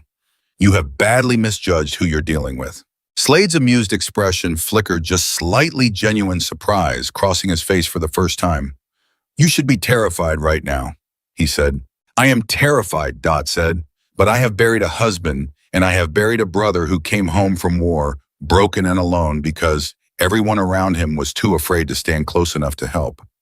I refuse to stand by and watch it happen again just because you showed up on my porch with a stack of photographs and a leather vest. The yard fell into stunned silence. Slade's men shifting uneasily, clearly unaccustomed to anyone standing their ground against their leader with such unshaken resolve. Slade studied her for a long, tense moment, something calculating, working behind his cold eyes. You have until midnight, he finally said, his voice dropping into something quieter, more dangerous than his earlier casual threats. Midnight Gunner, walk away from all of this, the sheriff, the hardware store owner, this old woman, and her fragile little rebellion, or I promise you, everyone connected to this house will learn exactly how far my patience extends. He turned without waiting for a response, striding back toward his bike, with the same unhurried confidence he'd arrived with his men falling into formation behind him. The engines roared back to life, and within moments the 6 motorcycles disappeared down the county road, leaving the farmhouse wrapped in a silence so heavy it felt like its own kind of violence. Dot's legs finally gave out, and she sank onto the porch step, her entire body shaking with the release of terror she'd forced herself to suppress. Dot! Gunner dropped beside her instantly, his hands hovering, uncertain whether touching her would help or hurt. Dot, are you all right? I don't know, she admitted, her voice trembling now that the danger had passed. I don't know if I've ever been less all right in my entire life. You shouldn't have come out here. You shouldn't have said any of that to him. Would you have preferred I hide in the bedroom while he threatened my family? Dot asked, some of her earlier steel returning, despite the tremor still running through her hands. I would have preferred you stay safe, Gunner said, his voice raw. Dot, do you understand what you just did? You stood up to a man who has killed people for less than what you said to him tonight. Then it's a good thing I said it anyway, Dot said, though even she could hear how thin her bravado had become. Gunner was quiet for a long moment, watching her, something complicated and overwhelming working behind his tired eyes. No one has ever stood beside me like that, he finally said. Not once. Not in the club, not in the Marines, not even, his voice caught, not even my own family when things got hard enough that they needed to. Well, Dot said, managing a shaky smile despite everything, get used to it, because I'm not going anywhere. The photographs Slade had thrown still lay scattered across the porch steps, and Gunner gathered them slowly, his jaw tightening with fresh fury as he studied each image of Marlene, of her children, evidence of just how deeply their enemy's reach had already extended. Midnight, he said quietly. That's not much time. Time for what? To figure out how we fight back, Gunner said, and something new had entered his voice. Not the resignation of a man expecting to lose, but the first sparks of something that looked almost like determination. Slade thinks he's already won this. He thinks a beaten biker and a retired school teacher don't stand a chance against him. Are we wrong to think otherwise? Dot asked. Gunner looked at her, at the fierce, unbroken resolve still burning in her tired eyes despite everything they just survived. And for the first time since the chains had come off in those woods 2 days earlier, something that might have been genuine hope flickered across his battered face. Ruth Ann didn't back down, he said slowly. You didn't back down.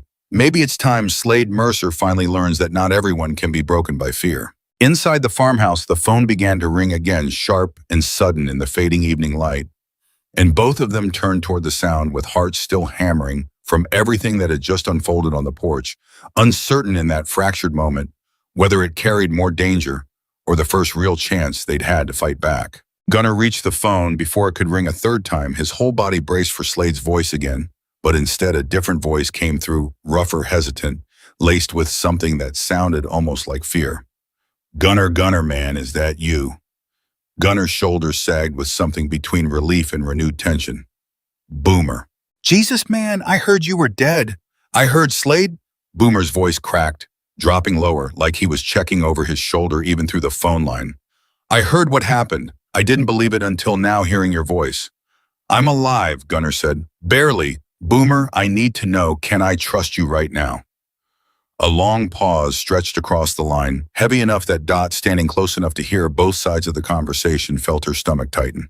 You're the only one who ever treated me like I mattered instead of just muscle for the club, Boomer finally said. When Slade told everyone you were dealt with, that you'd betrayed the Brotherhood, I didn't buy it. Not for 1 second. Gunnar, what the hell is actually going on? Gunnar glanced at Dot, some silent question passing between them, and she nodded once, giving him whatever permission he was silently asking for. Slade ordered a hit on Ruth Ann Feldman's store, Gunnar said. I refused. He beat me half to death and left me chained in the woods to die. A woman found me, saved my life.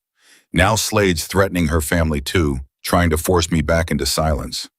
Boomer's breath came ragged through the phone. That old lady from the hardware store, the one with the butterscotch candies. That's her. God, Gunnar. Boomer's voice shook.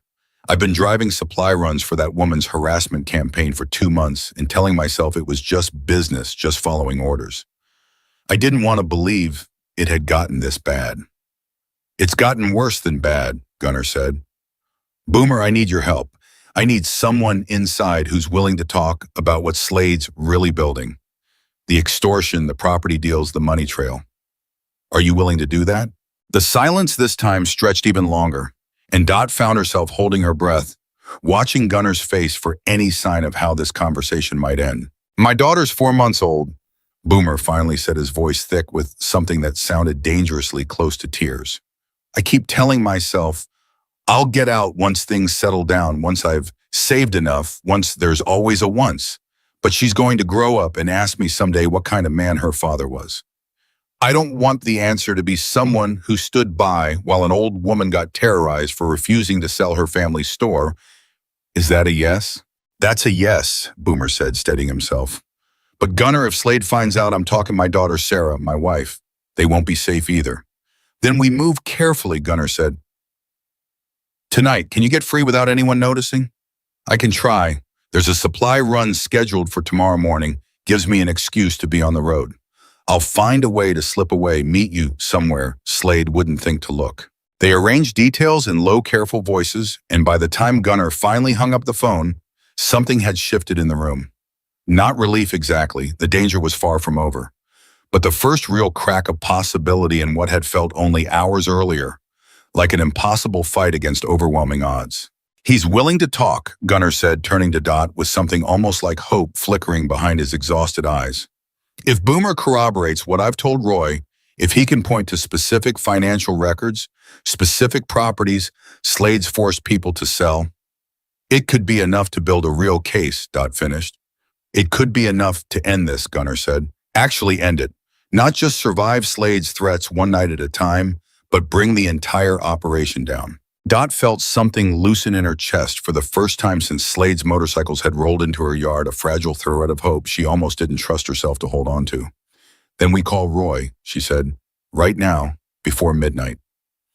Roy arrived within 20 minutes, his expression grim as Gunnar relayed the conversation with Boomer, the possibility of financial evidence, the growing case against Slade Mercer, that suddenly felt less like a desperate long shot and more like something they might actually survive.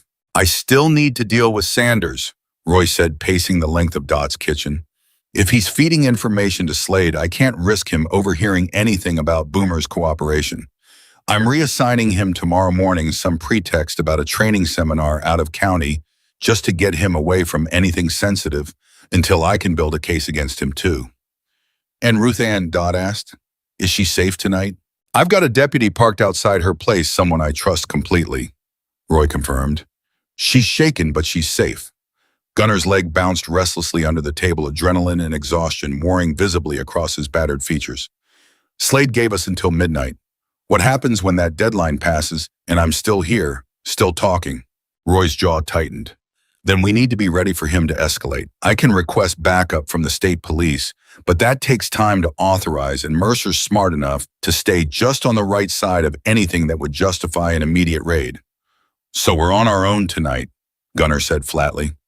Not entirely, Roy said. but close enough that I need both of you taking this seriously.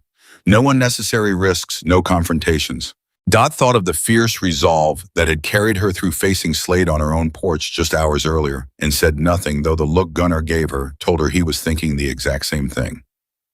Midnight came and went in tense, watchful silence, both of them taking turns at the window long after Roy had left, waiting for engines that never returned. By the time gray morning light finally broke over the tree line, exhaustion had hollowed out both their faces, but relief loosened something in Dot's chest that had been wound tight for hours. "He didn't come," she said softly, watching the empty driveway. "That worries me more than if he had," Gunnar admitted. "Slade doesn't make idle threats, and he doesn't forget deadlines. If he didn't show up last night, it's because he's planning something bigger than a simple confrontation on your porch." The words settled uneasily in Dot's stomach, but before she could respond, her phone buzzed with a text from Roy. Boomer made contact. "Meeting arranged for 10 a.m. abandoned mill on Route 12. Bringing financial documents." "This could be everything we need." Gunnar read the message over her shoulder, and something fierce and hopeful ignited behind his tired eyes. "This is it," he said. "Dot, if Boomer actually managed to get his hands on real records, then it's almost over." Dot finished, allowing herself for the first time in days to imagine what the other side of this nightmare might actually look like. The meeting at the old mill happened without either of them present, Roy insisting the fewer people involved, the safer everyone remained, and the hours that followed stretched with an agony Dot hadn't expected. She busied herself with small, meaningless tasks around the farmhouse, folding laundry that didn't need folding, reorganizing a pantry that had been perfectly organized already. Anything to keep her hands moving while her mind spiraled through every possible way the meeting could go wrong. Gunnar paced. When his ribs finally forced him to stop, he sat rigid on the couch, his eyes fixed on the door, waiting. The phone finally rang just past noon, and both of them lunged for it. "It's done," Roy said, his voice carrying an exhaustion tempered with something that sounded remarkably like triumph. "Boomer came through. Financial records, proper transfer documents, even recordings of conversations where Slade explicitly directs the harassment campaign against Ruth Ann. This is more than enough for a warrant." Dot's knees nearly gave out with relief. "It's really enough. Combined with your statement, Ruth Ann's statement, and now hard financial evidence, yes. The DA's office is moving forward. We're requesting an emergency warrant for Slade Mercer's arrest effective as soon as a judge signs off." "When will that happen?" Gunnar asked, leaning forward. "Could be hours, could be tomorrow morning at the latest," Roy said. "But Gunnar, listen to me carefully. The moment word gets out that we're moving on him, and it will get out, Slade's going to know his options are running out. Desperate men do desperate things." The warning hung heavy in the air long after Roy had hung up, and Dot found the fragile relief she'd felt only moments earlier, curdling back into something closer to dread. "He's not going to go quietly," Gunnar said, echoing her exact fear. "Slade's not the kind of man who accepts defeat gracefully." "What do? We wait," Gunnar said, though the tension in his voice suggested waiting felt like the most dangerous option of all. "We wait, and we stay ready for whatever comes next." What came next arrived just before sundown, not with the roar of motorcycle engines this time, but with something far more unsettling: silence. A silence so complete, so wrong that Dot noticed it before she consciously understood why. The birds had stopped singing. "Gunnar," her voice came out barely above a whisper. "Something's wrong." Gunnar was already moving toward the window, his body coiling with the same tactical awareness she'd witnessed the night Slade's crew had first arrived. "Get away from the door." "What is it?" "I don't know yet," he said, peering carefully through the gap in the curtain. "But something's not right out there." The crunch of a single footstep on gravel sent both of them freezing in place, and Dot's heart hammered so violently she could feel it in her throat. Then a voice not Slade's, but one Dot recognized instantly, familiar and yet somehow now carrying an edge of danger she'd never associated with it before. "Mrs. Caldwell, it's Deputy Sanders. Sheriff Brennan sent me to check on you." Gunnar's entire body went rigid, and his eyes met Dot's with an unspoken warning that turned her blood to ice. "That's the deputy," she whispered. "The one Roy suspected." "I know," Gunnar said, his voice barely audible. "Don't answer. Don't make a sound." "Mrs. Caldwell." The voice came again, closer now, carrying a false cheerful lightness that made Dot's skin crawl. "I know you're in there." Sheriff wanted me to make sure everything's all right given the situation with Mr. Tate. Gunner's hand found the shotgun resting against the wall, his fingers curling around it with a grim, focused certainty that told Dot exactly how seriously he was taking this threat. He's stalling, Gunner murmured, keeping us focused on the front while something else happens. The realization hit Dot like ice water. The back door. They moved together, Gunner leading despite the pain still radiating through his healing ribs, just as a sound echoed from the rear of the house, the unmistakable groan of a window being forced. Someone's already inside, Gunner breathed, positioning himself between Dot and the hallway leading toward the back bedrooms.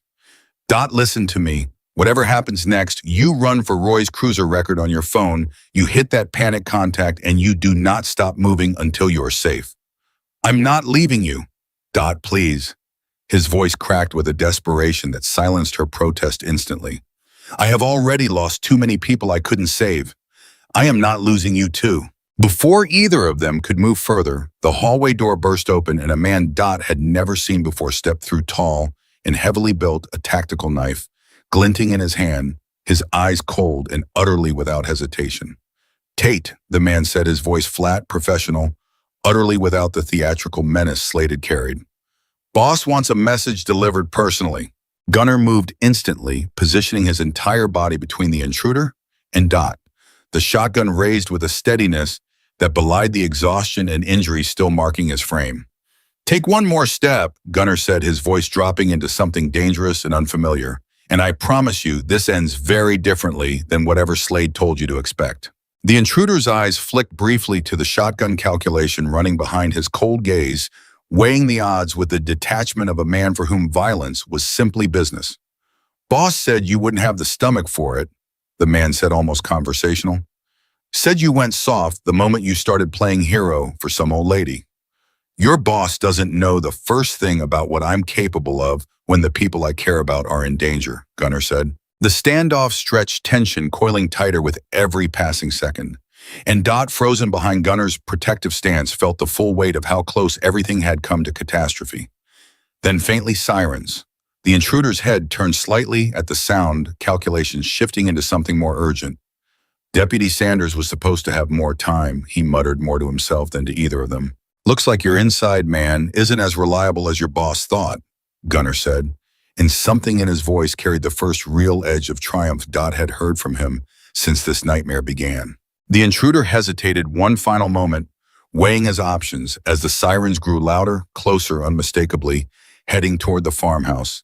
And then with a final cold glance at Gunner, he turned and fled back through the window he'd forced open, disappearing into the tree line, just as Roy's cruiser, followed by 2 additional units, tore up the gravel drive with lights flashing. Dot's legs finally gave out entirely, and she sank against the wall, her whole body shaking with the release of terror she'd been holding at bay through sheer force of will. Dot, Gunner was at her side instantly. The shotgun lowered, his hands hovering with the same uncertain tenderness she'd seen in him before. Dot, are you hurt? Did he touch you?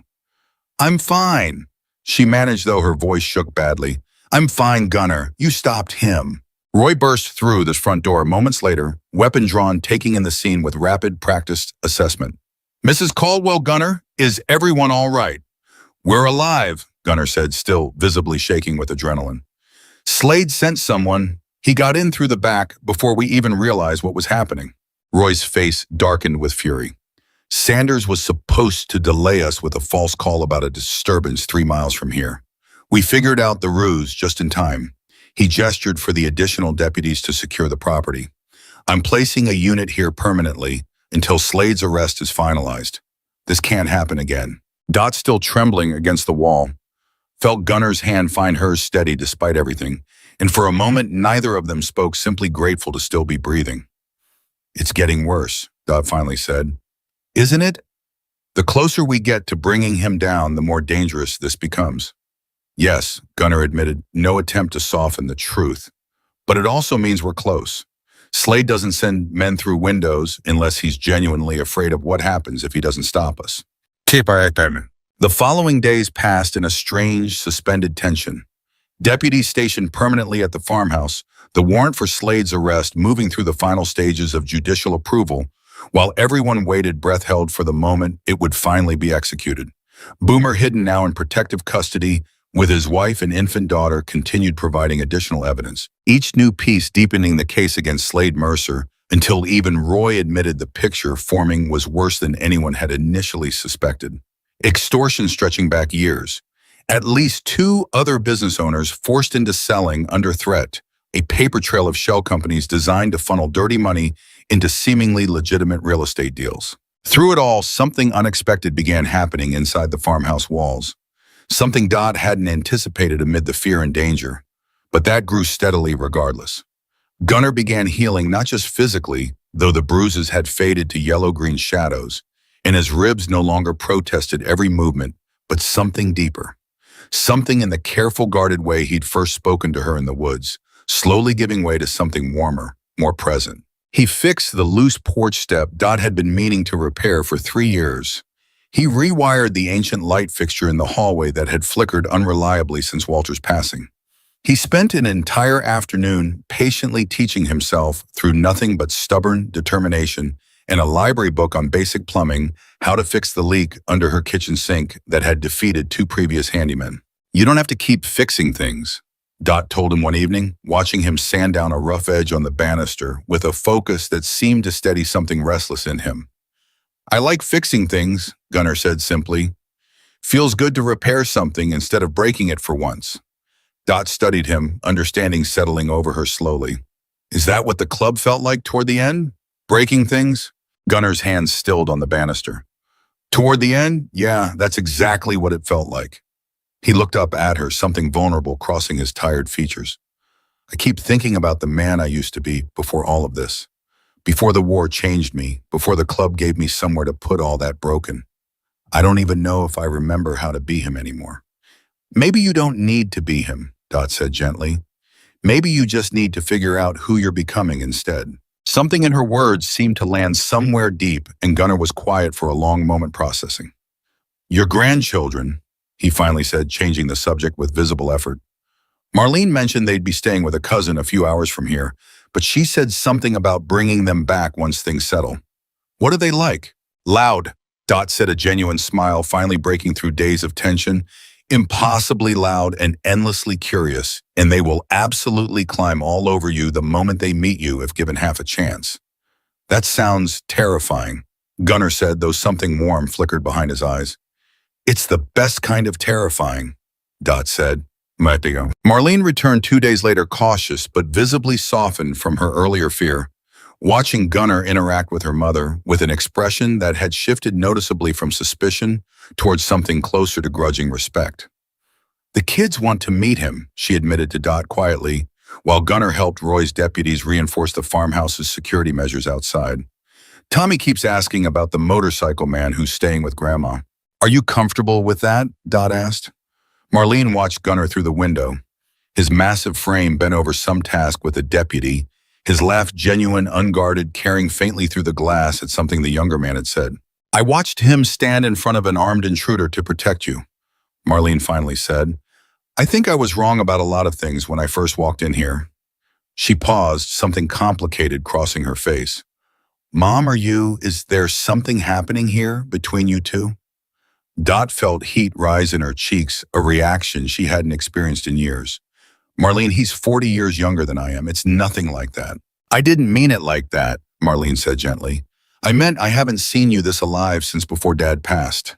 This purpose, this fight in you, whatever this is, whatever's happening here, it's good for you, Mom. Even with all the danger, even with everything that's happened, I can see it."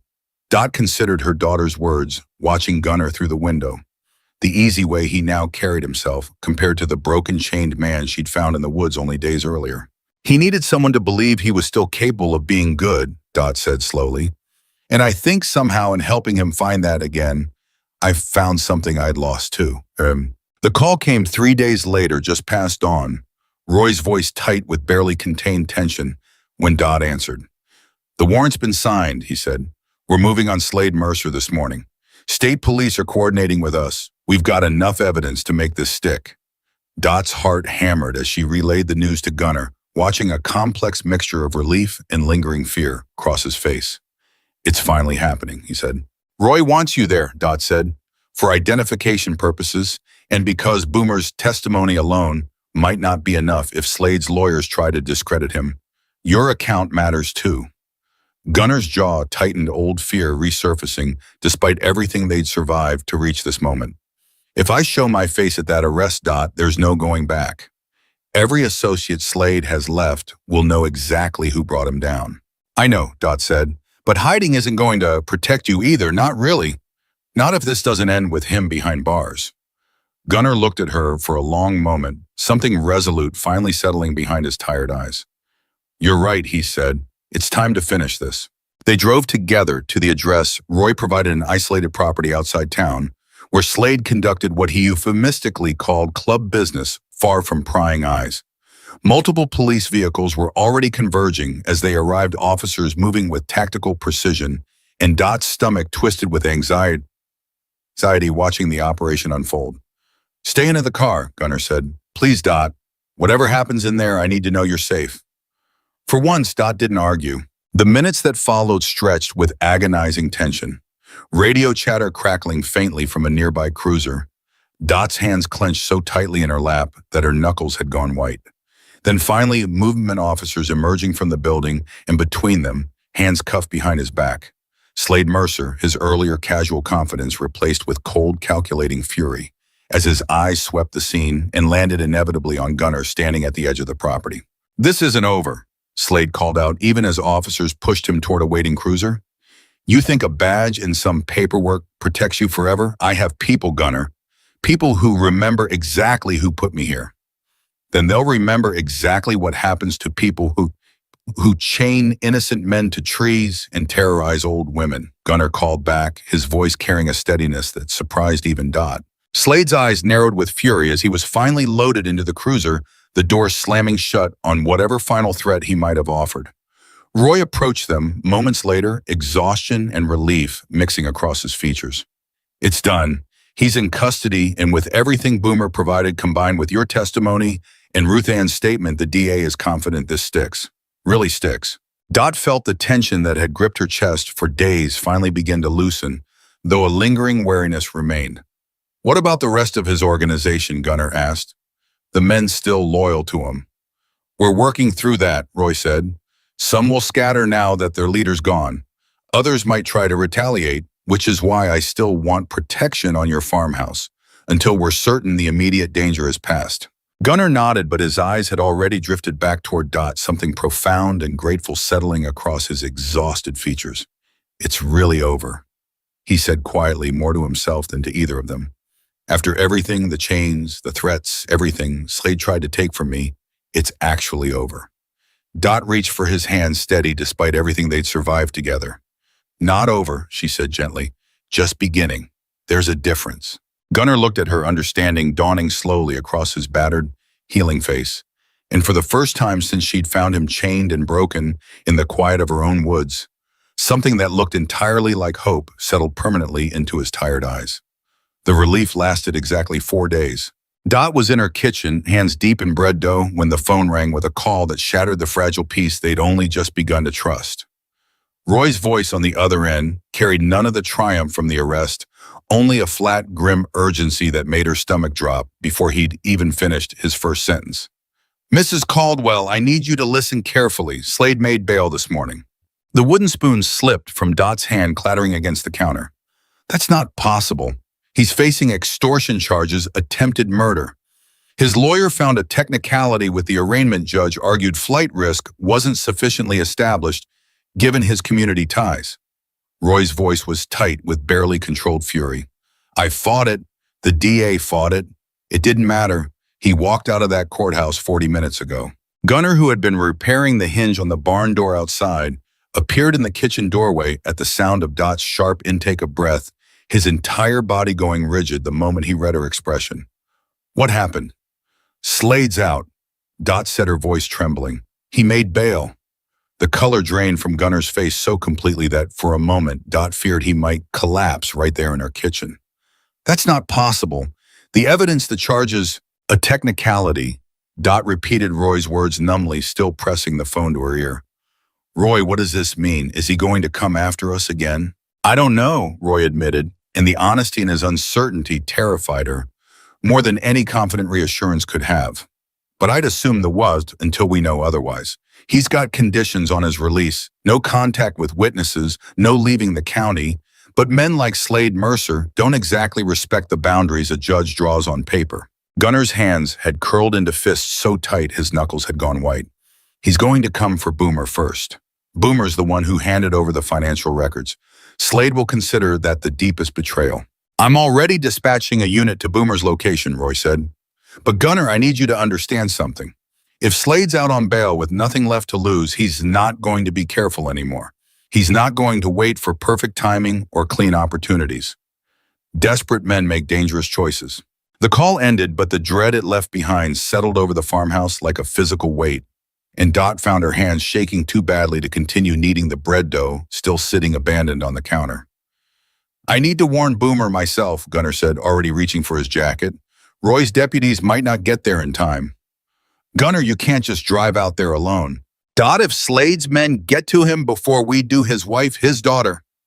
Gunner's voice cracked with an urgency that silenced her protest instantly. I have to try. Dot grabbed her own coat before he could argue further. Then we go together. Absolutely not. It's too dangerous. Everything about this last week has been too dangerous, Dot said, meeting his eyes with the same unshakable resolve that had carried her through Slade standing on her own porch.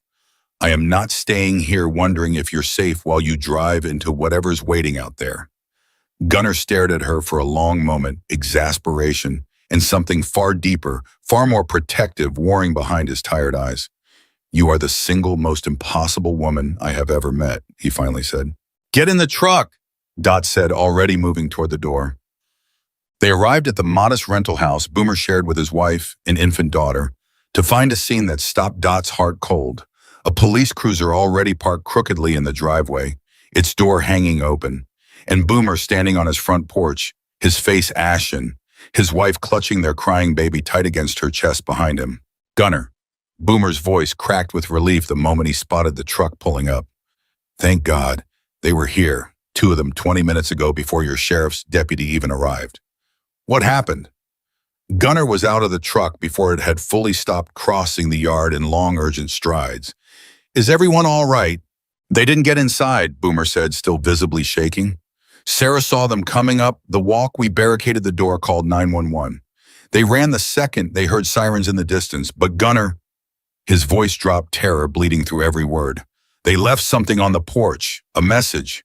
He gestured to a folded piece of paper weighted down by a single bullet casing, and Gunner's jaw tightened to stone as he read the words scrawled across it. Everyone who talks pays, starting with the ones you love most. This is my fault, Boomer said, his voice breaking. I brought this to my own family's doorstep. No, Gunner said, fiercely gripping his friend's shoulder. This is Slade's fault. Every bit of this violence belongs to him, not to the people brave enough to finally stand up against it. Dot approached Sarah, gently watching the young mother's trembling hands as she tried to soothe her crying infant. Is there somewhere safer you could go? Family out of state, perhaps? My sister's in Ohio, Sarah said, her voice thin with fear. But Boomer, if we leave, if we run. Then you run, Gunner said firmly. Both of you tonight, I'll help however I can, but your daughter's safety matters more than any testimony, more than any case. Slade's already shown he doesn't care about lines he shouldn't cross. The deputy who'd arrived earlier stepped forward, his own face grim. I've already called this in as an attempted witness intimidation. Sheriff Brennan's requesting an immediate revocation of Slade's bail based on this violation. Will that actually happen? Dot asked, desperate hope threading through her voice. It should, the deputy said. A direct violation like this on record with a bullet casing left as a threat, no judge in the county could ignore that. But even as the words offered a fragile thread of reassurance, Dot watched Gunner's expression remain tight with a fear that hadn't fully released, and she understood with sinking certainty that the danger was far from finished. The revocation came through by evening, but rather than easing the terror gripping the farmhouse, the news that Slade was now officially a fugitive, having vanished the moment word reached him, that his bail was being revoked, only deepened the dread settling over everyone connected to his downfall. He's not going to run far, Gunner said that night, pacing the length of Dot's living room. with a restless, coiled energy that mirrored the tension radiating through the entire house. Men like Slade don't disappear quietly. If he's cornered, if he knows this is truly ending, he's going to want to make sure it ends on his terms. What does that mean? Dot asked, though some part of her already feared the answer. It means before he runs, he's going to try to make an example, Gunnar said grimly. Of me, of you, of everyone who helped bring this down. Roy had insisted on stationing a deputy permanently at the farmhouse gate, and additional units patrolled Boomer's now empty rental house and Ruth Ann's hardware store, but the sense of safety that measure provided felt thin, fragile, entirely insufficient against a man who had already proven how far his reach extended. I need to call Boomer, Gunnar said suddenly. See if there's anyone else in the club willing to help us find him before he finds us first. Dot watched him dial, watched the tension in his shoulders as the call connected, and felt her own heart pounding with an anxiety that had become almost constant these past days. Boomer, it's me, Gunnar said. Any word from the others? Anyone who might know where Slade's holed up? The conversation that followed stretched several minutes. Gunnar's expression shifting through concern, surprise, and finally something that looked almost like cautious hope. You're sure about this? He finally asked before ending the call and turning to Dot with an expression she couldn't quite read. What is it? Boomer's been in contact with 3 other members, Gunnar said slowly. Guys who've been quietly disillusioned with Slade's leadership for months but were too scared to speak up. Now that he's exposed as a fugitive, now that the whole operation is crumbling, they're willing to help. Help how? They know the properties Slade uses to lay low when things get hot, Gunnar said.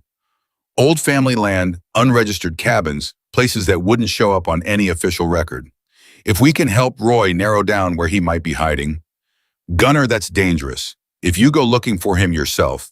I'm not going to confront him, Gunnar said quickly, though the tightness around his eyes suggested he understood exactly how dangerous even gathering information could become. I'm going to give Roy everything I can and let the professionals handle the rest. But Dot, I can't just sit here waiting for him to come to us, not when there's a chance to end this before he hurts anyone else. The information Boomer and the others provided led Roy's department in coordination with state police to a hunting cabin deep in a wooded property 40 minutes from Cedar Hollow, remote enough to hide in close enough that Slade could still monitor his remaining interests in the county. The operation to apprehend him happened at dawn. Dot and Gunnar waiting at the farmhouse with a tension so thick it felt physically suffocating, every minute crawling past, while radio silence stretched unbearably long. When Roy's call finally came through just past 7 in the morning, his voice carried an exhaustion, tempered with unmistakable relief. We got him, on him, Roy said. No injuries on our end. He tried to run, got about 100 yards before we caught up. It's over, Mrs. Caldwell. Really over this time, no bail, no technicalities. Attempted intimidation of federal witnesses, fleeing arrest, the extortion charges, even his lawyer can't spin his way out of this. Dot sank into Walter's armchair, the full weight of relief crashing over her so powerfully that tears finally broke free, days of held-back terror releasing all at once. Gunnar knelt beside her. His own eyes wet his hand, finding hers with a gentleness that had grown steadily more natural between them over the harrowing days they'd survived together. It's finished, he said softly, disbelief and relief mingling in his rough voice. Dot, it's actually finished. You're safe, Dot said, her voice thick with tears. You're finally truly safe. For a long moment, neither of them spoke, simply sitting together in the quiet morning light, allowing themselves, for the first time in what felt like an eternity, to believe that the danger had genuinely passed. The weeks that followed brought a strange, unfamiliar peace to the farmhouse, punctuated by the practical realities of a case moving through the legal system, depositions, evidence reviews, the slow grinding machinery of justice, finally working in favor of the people Slade Mercer had spent years terrorizing. Ruth Ann Feldman visited personally one afternoon, insisting on meeting the man who had refused to destroy her life's work, even at the cost of his own safety. She arrived at the farmhouse with a tin of homemade butterscotch candies and eyes that welled with tears the moment she saw Gunnar standing on Dot's porch. You could have just done what he told you, she said, her voice trembling with an emotion too large for words. You could have saved yourself so much pain. I couldn't, Gunnar said simply. You reminded me of my grandmother. I couldn't live with myself if I'd hurt someone who reminded me of her. Ruth Ann's composure broke completely then, and she embraced him, this massive tattooed, once terrifying biker, with the fierce, unguarded gratitude of someone who understood exactly what his refusal had cost him. "You saved my store," she said. "You saved everything my father built. I will never, for the rest of my life, forget what you sacrificed for a stranger." "You weren't a stranger," Gunnar said, his voice rough with emotion he clearly hadn't expected to feel this deeply. "Not really. Not to someone who grew up watching his grandmother run a store just like yours." Dot watched the exchange with her own eyes stinging, understanding that something profound had shifted, not just in the legal battle they'd won, but in the very foundation of who Gunnar Tate believed himself capable of being. Marlene brought the children the following weekend, her earlier suspicion long since replaced by genuine grateful acceptance. Dot watched from the porch as her grandchildren, 7-year-old Tommy and 5-year-old Lily, approached Gunnar with the fearless curiosity only children possessed, utterly unbothered by his imposing size or the tattoos that had once terrified their mother. "Are you really a Hell's Angel?" Tommy asked, staring up at Gunnar with wide, fascinated eyes. "I was," Gunnar said, carefully glancing toward Marlene for permission before continuing. "Not anymore, though. Not the way I used to be." "Grandma says you're a hero, Itish," Lily announced with the blunt honesty only a 5-year-old could manage. Gunnar's throat visibly tightened, something overwhelmed and deeply moved crossing his weathered features. "Your grandma's pretty remarkable herself," he finally managed. "She's the real hero in this whole story." "Can you show us your motorcycle?" Tommy asked eagerly. "Tommy," Marlene started, old caution flickering briefly. "It's all right," Gunnar said, glancing toward Marlene with a question in his eyes. "If your mom says it's okay." Marlene studied him for a long moment, this man who had once terrified her simply by existing in her mother's living room, now kneeling patiently in the grass explaining engine mechanics to her wide-eyed son with a gentleness that seemed to come from somewhere genuine, somewhere real. "It's okay," she finally said softly. "Just be careful with them." "Always," Gunnar said. In the simple, sincere promise in that single word told Dot everything she needed to know about how completely this broken, wounded man had transformed since the day she'd found him chained in her woods. It was nearly 2 months after Slade Mercer's final arrest when the last threat arrived, not from him safely confined and awaiting trial, but from remnants of his organization still scattered and desperate men who had lost everything when their leader fell and blamed with misdirected fury the old woman and the biker who had brought their entire operation crashing down. Dot was alone at the farmhouse that evening, Gunnar having driven into town to pick up supplies for a project he'd been working on with quiet, determined focus for days when the first sign of trouble arrived. Not engines this time, but the sudden jarring sound of breaking glass from her back window.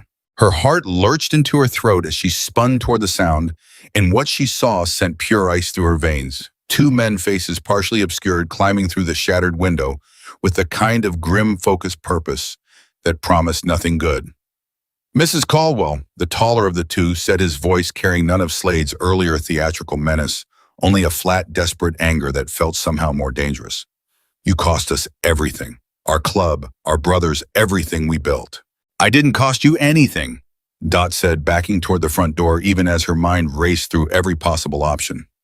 "Your leader did that himself the moment he decided terrorizing innocent people was an acceptable way to run a business." "Shut up," the second man snapped, advancing further into the room. "You're going to understand exactly what it feels like to lose everything." Dot's hand found her phone in her pocket, but before she could dial, the man lunged forward, knocking it from her grip, sending it skittering across the floor beyond her reach. "Please," Dot said, genuine fear finally breaking through her earlier composure. "Whatever you're planning, think about what you're doing. More violence isn't going to bring back what you lost." "Maybe not," the taller man said coldly, "but it'll make us feel a hell of a lot better." He reached for her, and Dot's scream tore through the farmhouse just as the front door burst open with explosive force. Gunnar filled the doorway, his expression carrying a fury Dot had never witnessed from him before, not even in the darkest moments of their confrontation with Slade. And behind him, unexpectedly, impossibly, 3 more figures, leather vests, visible even in the dim evening light, moving with the same tactical urgency that had once made Dot fear men exactly like them. "Get away from her!" Gunnar roared, closing the distance in 3 long strides that ended with his fist connecting solidly with the taller intruder's jaw, sending the man staggering backward into the wall.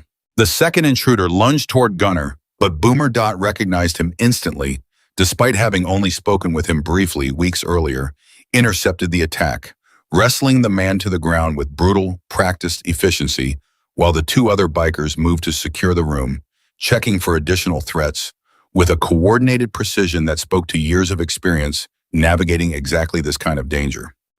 Gunner was at her side instantly, the moment the immediate threat had been subdued, his hands gentle despite the violence still radiating off him. "Are you hurt? Did they hurt you?" "I'm all right." Dot managed, her voice shaking badly despite her words. "You came back. How did you—" "I had a bad feeling," Gunner said, still visibly shaking with adrenaline and fury. "Called Boomer on the drive back, asked him to swing by with a couple of the guys just to check things were quiet. Thank God I did." One of the other bikers, a weathered man Dot didn't recognize, had already zip-tied both intruders and was calling the situation into Roy's department, his voice carrying the calm efficiency of someone who had clearly handled tense situations before. "Who are you?" Dot finally asked, looking between the unfamiliar faces now standing protectively around her living room. "Name's Deacon," the weathered biker said. "Rode with Gunner for 6 years before Slade took over. Left the club not long after he did, same reasons. When Boomer called about tonight, wasn't even a question whether we'd show up. We heard what you did for Gunner," the third biker added, younger with kind eyes that seemed at odds with his intimidating build. "Man like that doesn't forget the people who saved his life. Neither do the rest of us who owe him more than we can ever repay."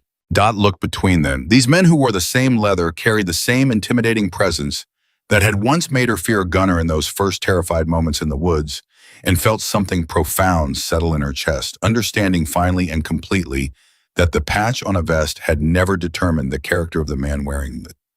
"Thank you," she said, her voice thick with emotion. "All of you.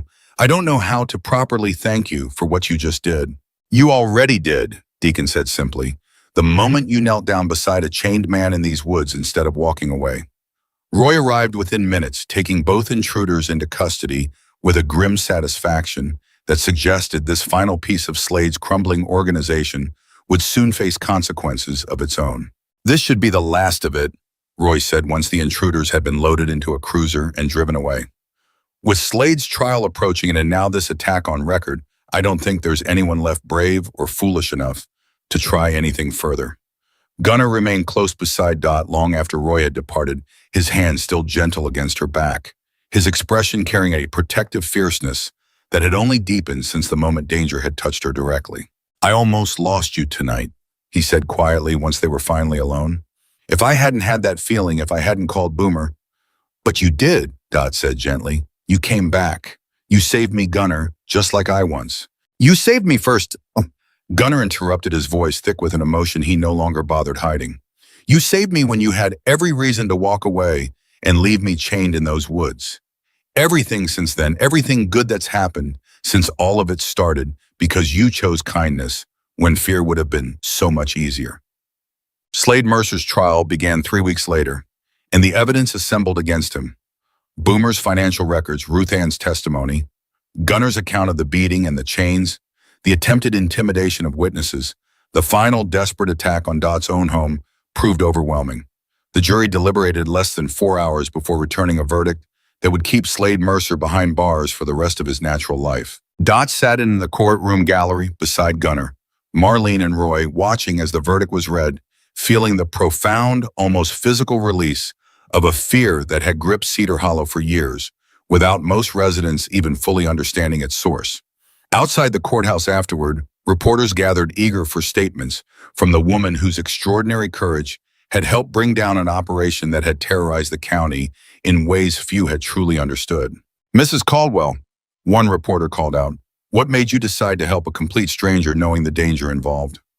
Dot considered the question, carefully aware of Gunner standing steady beside her, aware of how far they had both traveled since that terrified, uncertain morning in the woods. "I spent 38 years teaching children that people aren't defined by their worst moments," she finally said. "I found a man who had been abandoned by everyone who was supposed to protect him, left to die for the simple crime of refusing to hurt an innocent woman. I couldn't walk away from that. I don't think anyone with a genuine conscience could have. And you, Mr. Tate? Another reporter pressed, turning to Gunnar. What would you say to those who might still see you as dangerous, given your history with the club?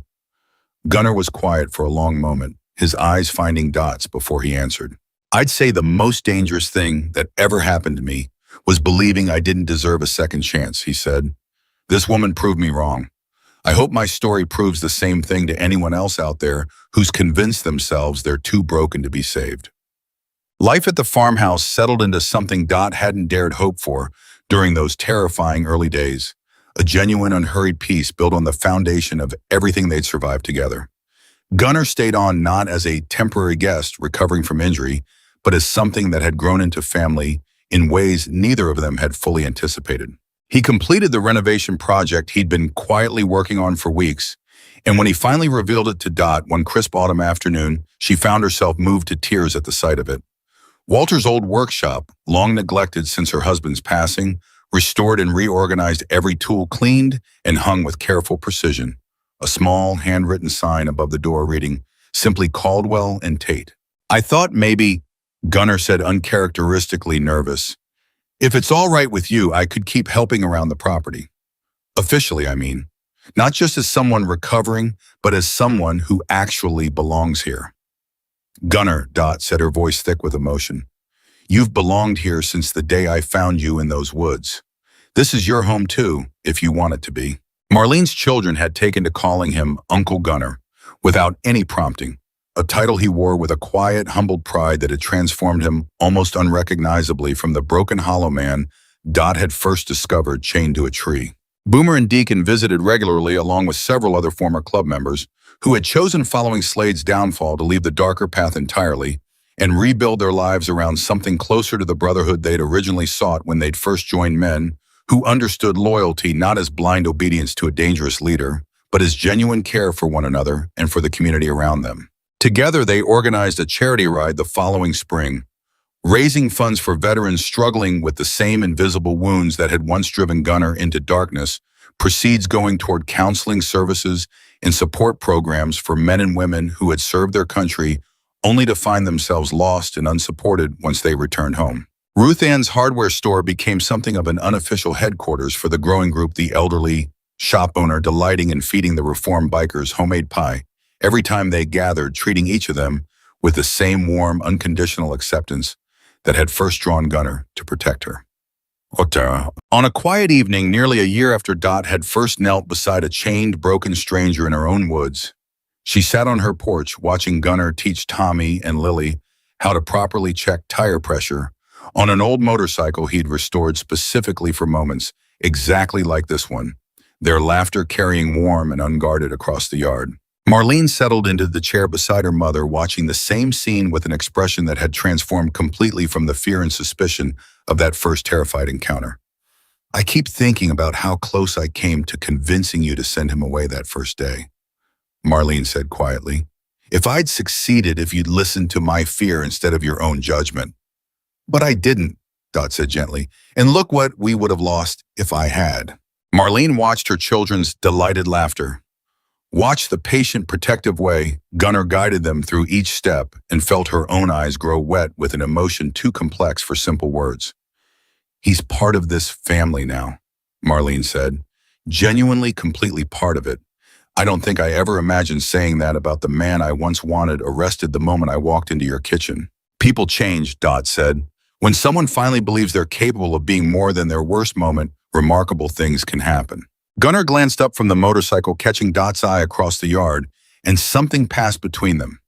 Not romantic, not exactly, but something deeper and more profound than easy categories could capture. A bond forged not through blood, but through choice, through the simple, radical decision to believe that broken things could still be worth saving. Grandma, Lily called out, waving excitedly. Uncle Gunnar says I can ride on the back once I'm bigger. We'll see about that, Dot called back, laughing despite herself. And beside her, Marlene laughed too, the sound easy and unguarded in a way it hadn't been in longer than either of them cared to admit. As the sun began its slow descent toward the tree line, painting the sky in soft shades of gold and amber, Dorothy Caldwell allowed herself finally and completely to feel the full weight of everything that single choice in the woods had built. A wounded man had found his way back to himself. A community had been freed from years of quiet terror. A family unexpected and unconventional had grown from the ashes of tragedy into something resilient and true. She had spent 38 years teaching children that kindness was never wasted, that every person deserved the chance to become better than their circumstances suggested they could be.